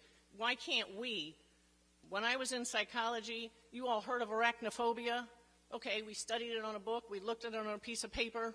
But it wasn't until we saw the video of the true guy in the corner sweating, shaking, and vomiting that we realized what it really was. And it isn't just, he's afraid of spiders. And it's the same with heroin. He can't come in like this and just tell kids don't do it. And posters and all that, nothing. But he can come in with some serious video and go back to the world of Scared Straight.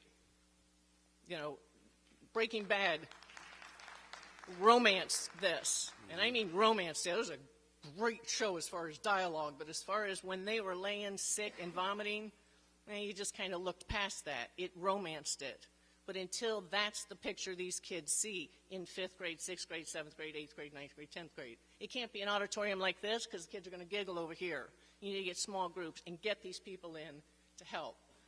But as a community, now that I am back, I'm back because it is a small town, and we need to start having some phone people that answer phones when people need. I have gone through a lot in my life, depression, all of that. But when I pick the phone up and say, help, I get, well, what did you want? And, well, she can't call you back for 2 years. I have offered to volunteer at several places and schools and committees. I've not had one phone call.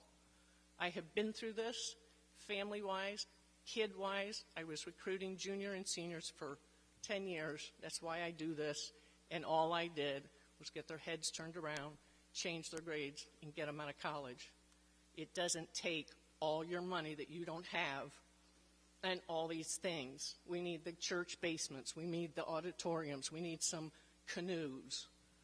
And we need some fishing poles. And we need some things to get these kids out of that depression. And we need to understand, and if you have funding to send me to UPenn for positive psychology, I'll come back and do it all. So that's all I got. Thank you. Could you give us your name for the record, please? I'm sorry. They all know it. Somehow they all know me. Patty O'Kelly. Thank you, Patty.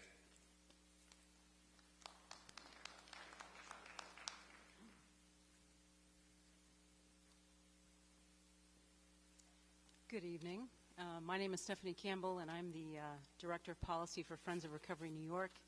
I just want to express my gratitude to my senators who I've been speaking with, having conversations with, and a new Assembly friend. Thank you. That's awesome to meet you. I also worked with the Assembly minority on that task force, and it was fantastic, and there's some great things in it. I also, though, want to say that my name is Stephanie Campbell, and I'm a person in long-term recovery. And what that means is, thank you. What that means is I haven't used drugs or alcohol for 15 years. And what that's allowed me to do is it's allowed me to be a mother of 2 beautiful children, one who turned 21 today. It's allowed me to be a wife. It's allowed me to be an employed person.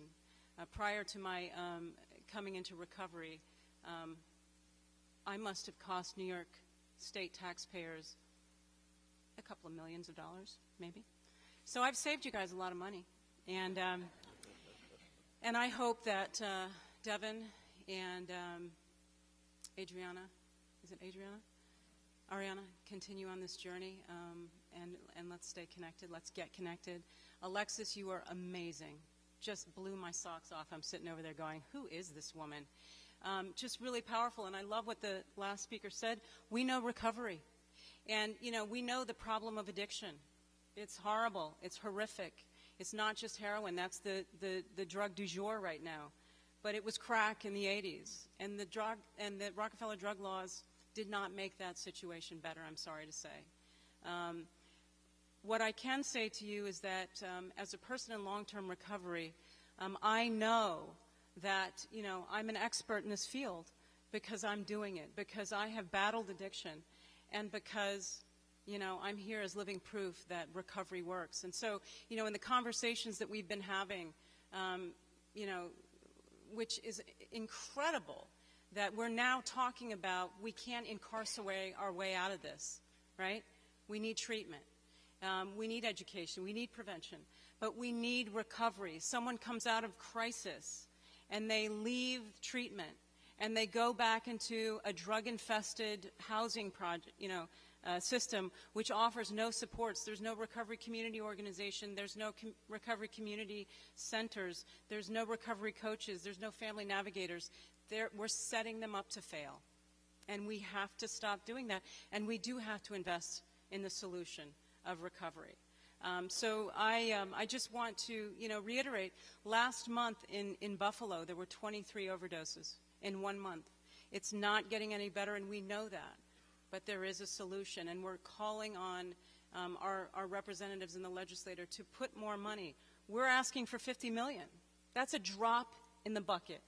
We need $50 million for recovery supports in the community so that we can do recovery, so that they don't have to go and visit our friends over here, you know, so they don't have to wreak havoc and tornado through life and possibly die and leave their children, you know, parentless. So we do ask that this disease of addiction is treated as a chronic illness, not as a moral deficiency. And we need that funding now. Thank you.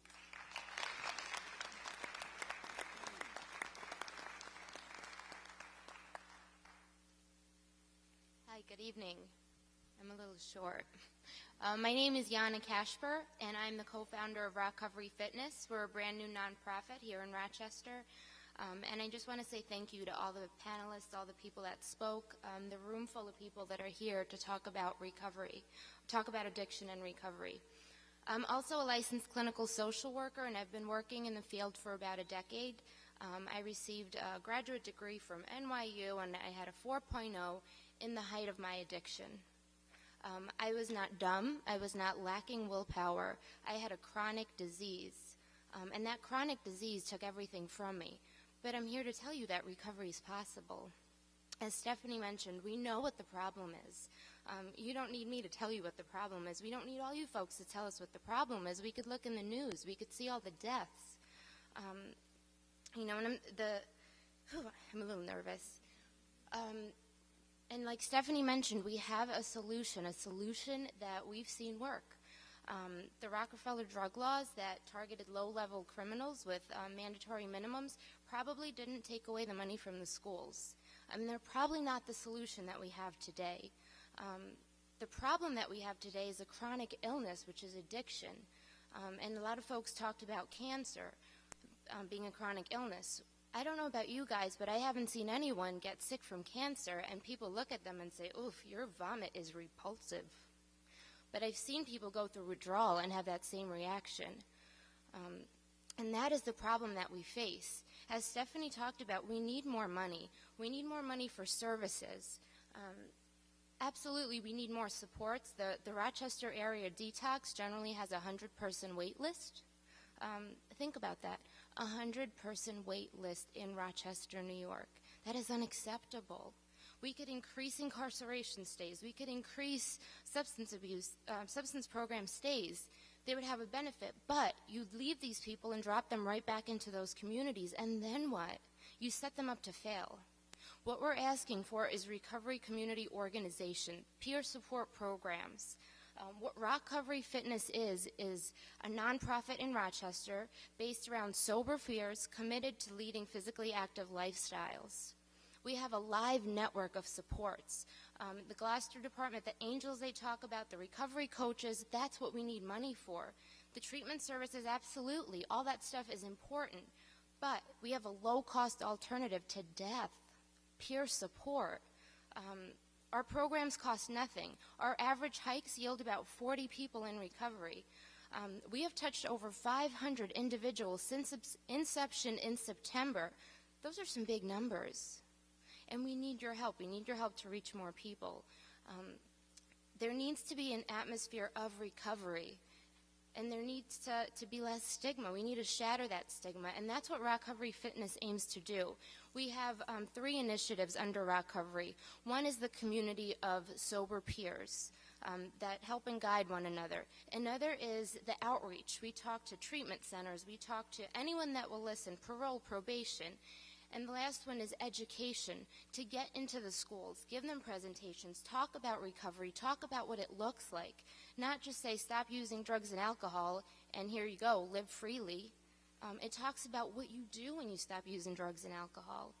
And that's really the miracle of this. I lost my entire life to addiction, and I gained it back in recovery. And I live a life beyond my wildest dreams, and that's possible. And that's the atmosphere we need to put out there. Recovery is possible. Thank you so much for having me up here. Sorry I took your time. Thank you.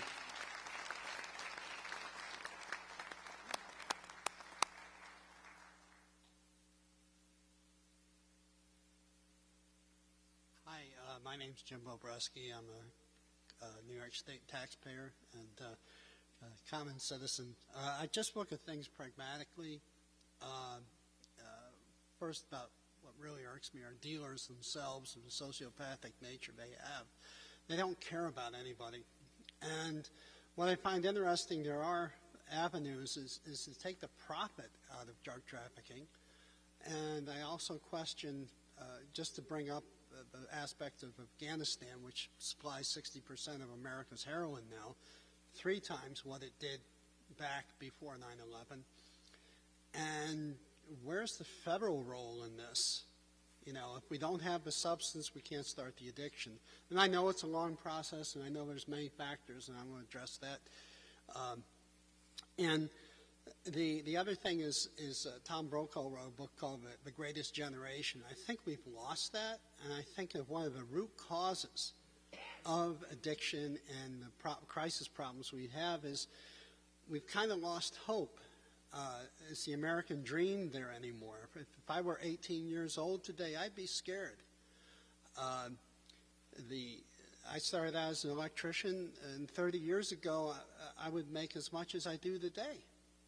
And yet the price of a car has escalated 6 to 8 times that. The cost of a house is out of reach. All the things that I was brought up on, I'm a second-generation American. My grandparents came from Europe. They were poor.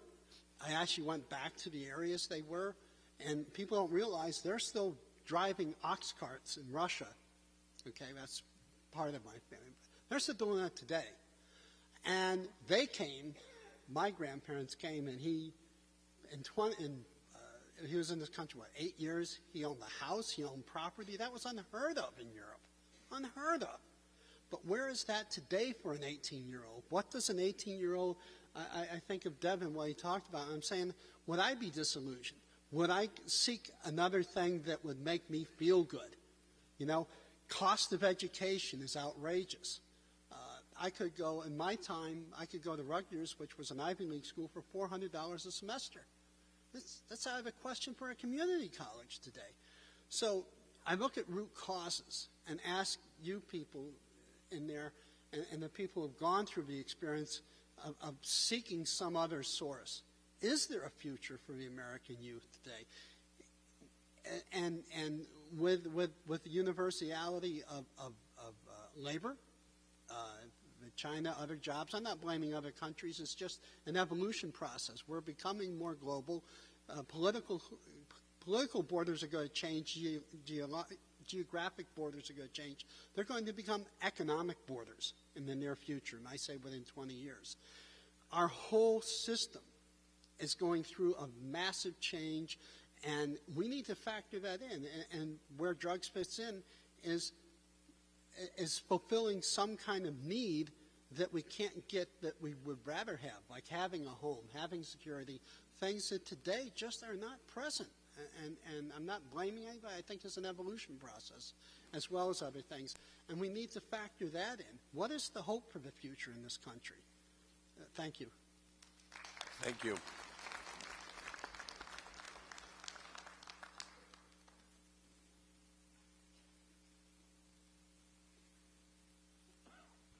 Good evening.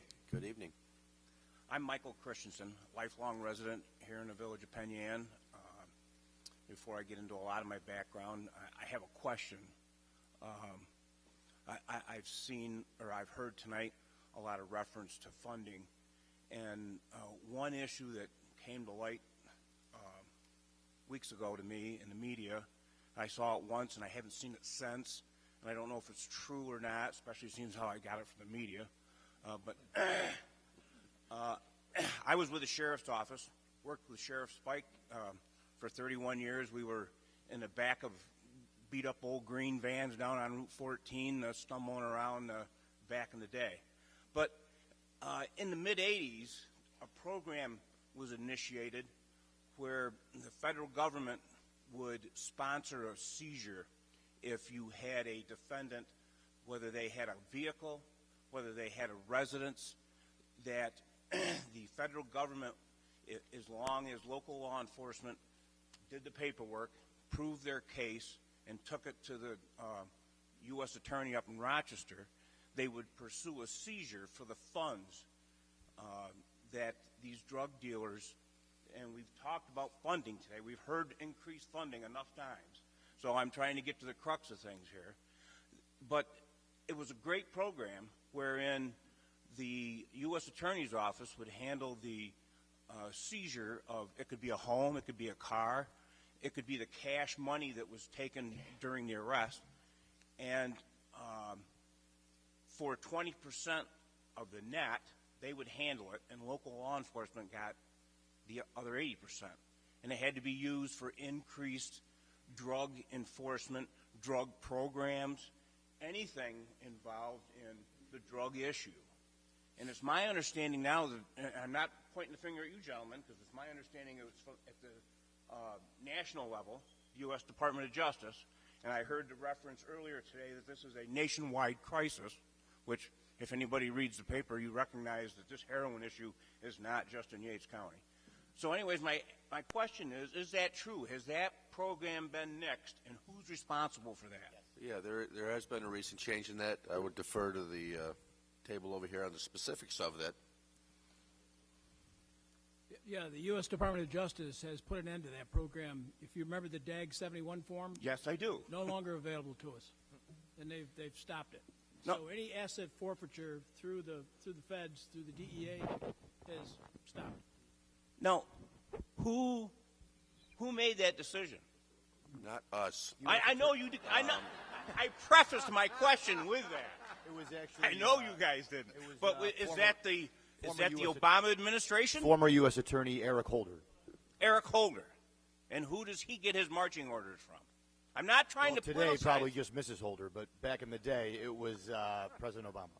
Okay, and I'm not politicizing things, but if anybody, and I defer to the sheriffs here in the district attorney's office and Judge Felvey, who was a former district attorney, I believe back in the 80s when we were dealing with this, that program initiated a lot of money.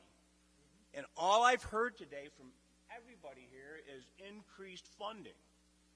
And there it is. It's gone out the window. This week, up in Rochester, 18 pounds of cocaine. Now, those of you that aren't involved in drug enforcement might not recognize that's a lot of coke. $300 and some odd $1,000, a BMW, and now that's not getting seized. And all I heard about tonight is how much more money we need. I implore on our political leaders to get to the bottom of that issue and put a hammer on with this epidemic, and that's what's been referred to here today, a national crisis, an epidemic, that we need more funding. There it is. There it is, and it's just gone up in smoke in the last week. And how many here tonight had heard about that? Not a lot. Never. Now, Mike, if I could just address that over here. Valerie? Hi. Hi. While there are some serious restrictions for the federal forfeiture procedures, they are still available in a very limited way if the federal prosecution started as a federal investigation. What we do have, though, available through our state law and our state seizure and asset forfeiture provisions is the ability to, and we've done this over the last 2 years. It's one of the things that I've instituted, is done some asset forfeiture. So you're looking at vehicles, some cash, and that gets dispersed to a percentage to the law enforcement agency, a percentage to OASIS, which is the state substance abuse agencies, and a smaller percent to the DA's office, and that gets used specifically to fund law enforcement related activities such as training, et cetera. Right. So those funds by statute it's very strictly regulated as to what we can spend that kind of money on.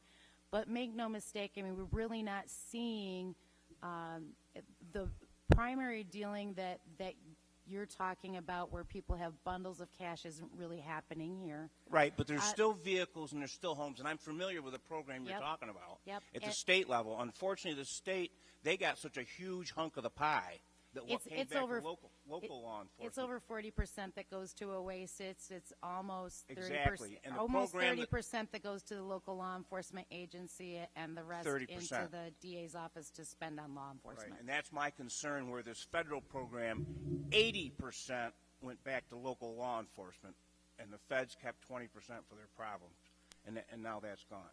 So that question being answered, I also have to reflect on my experiences.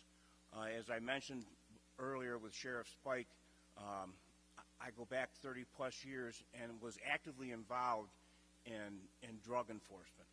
And I don't have to tell a lot of people here, but you would think that this is something new after what you've heard tonight. This has been going on for a while. And I keep hearing, once again, increased funding. I think we need to take another look at what we've been doing for the last 30 years that hasn't been working. Whether it's the Rockefeller laws that shouldn't have been changed, whether it's this Good Samaritan law, that really concerns me. I mean, we need to hold people accountable. Gail spoke about just being concerned with the marijuana laws. But we have somebody that goes into an overdose, and because they call for help, the gloves are off. Now, how would that work as far as enforcing our DWI laws? If somebody goes off the road and hits a telephone pole and they get on the phone and call for help, do they get a free ride for their DWI because they called for help? No. We wouldn't have good enforcement if that was the case. So I think we need to take a look at the laws that we're already using that aren't being effective. We need to look at the treatment programs. I served on both the village board and the school board with Dr. Dennis, and I've heard all this talk about we have to get into the schools.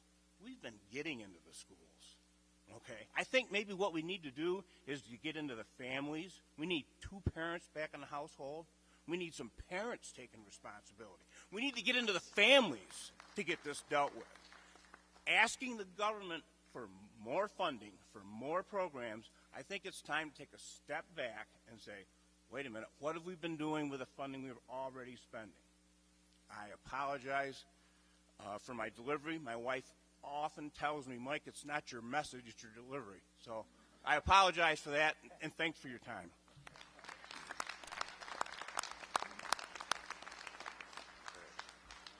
All right, Michael, thank you very much. Michael was last and certainly not least. Thank you for wrapping things up for us in good fashion. Alexis has something she would like to say down here regarding Truth Farm. Thank you so much for letting me do that. A lot of people spoke tonight about the community getting involved, and I agree with the senators. They put a lot of good legislation out last year, and the Assembly failed to pass, I believe, every single measure that you put in place aside from maybe one. Truth Farm is taking trips to Albany February 25th, March 1st, March 15th, and March 16th. any community member is welcome to join us, and we're going to visit assemblymen and senators in Albany.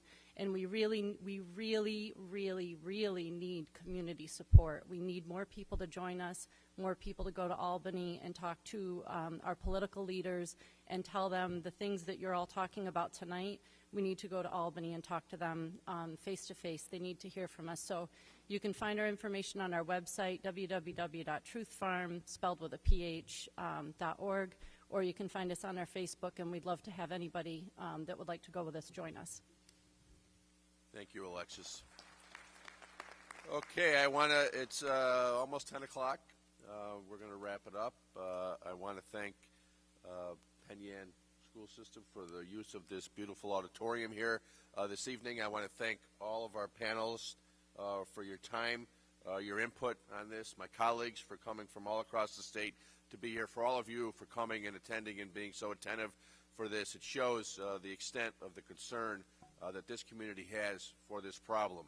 And I agree with what all of our speakers said here this evening with regards to, this needs to be a whole community approach to this, and it's not just about money. We do look at refocusing our programs, but we have a $145 billion budget we're considering in Albany right now. We ought to be able to find the appropriate resources or reshift resources to focus more intensely on this, but it is going to take the community at large to really fight this through our churches, through our community organizations, all of these groups to do that. So thank you all, and please be active in your community.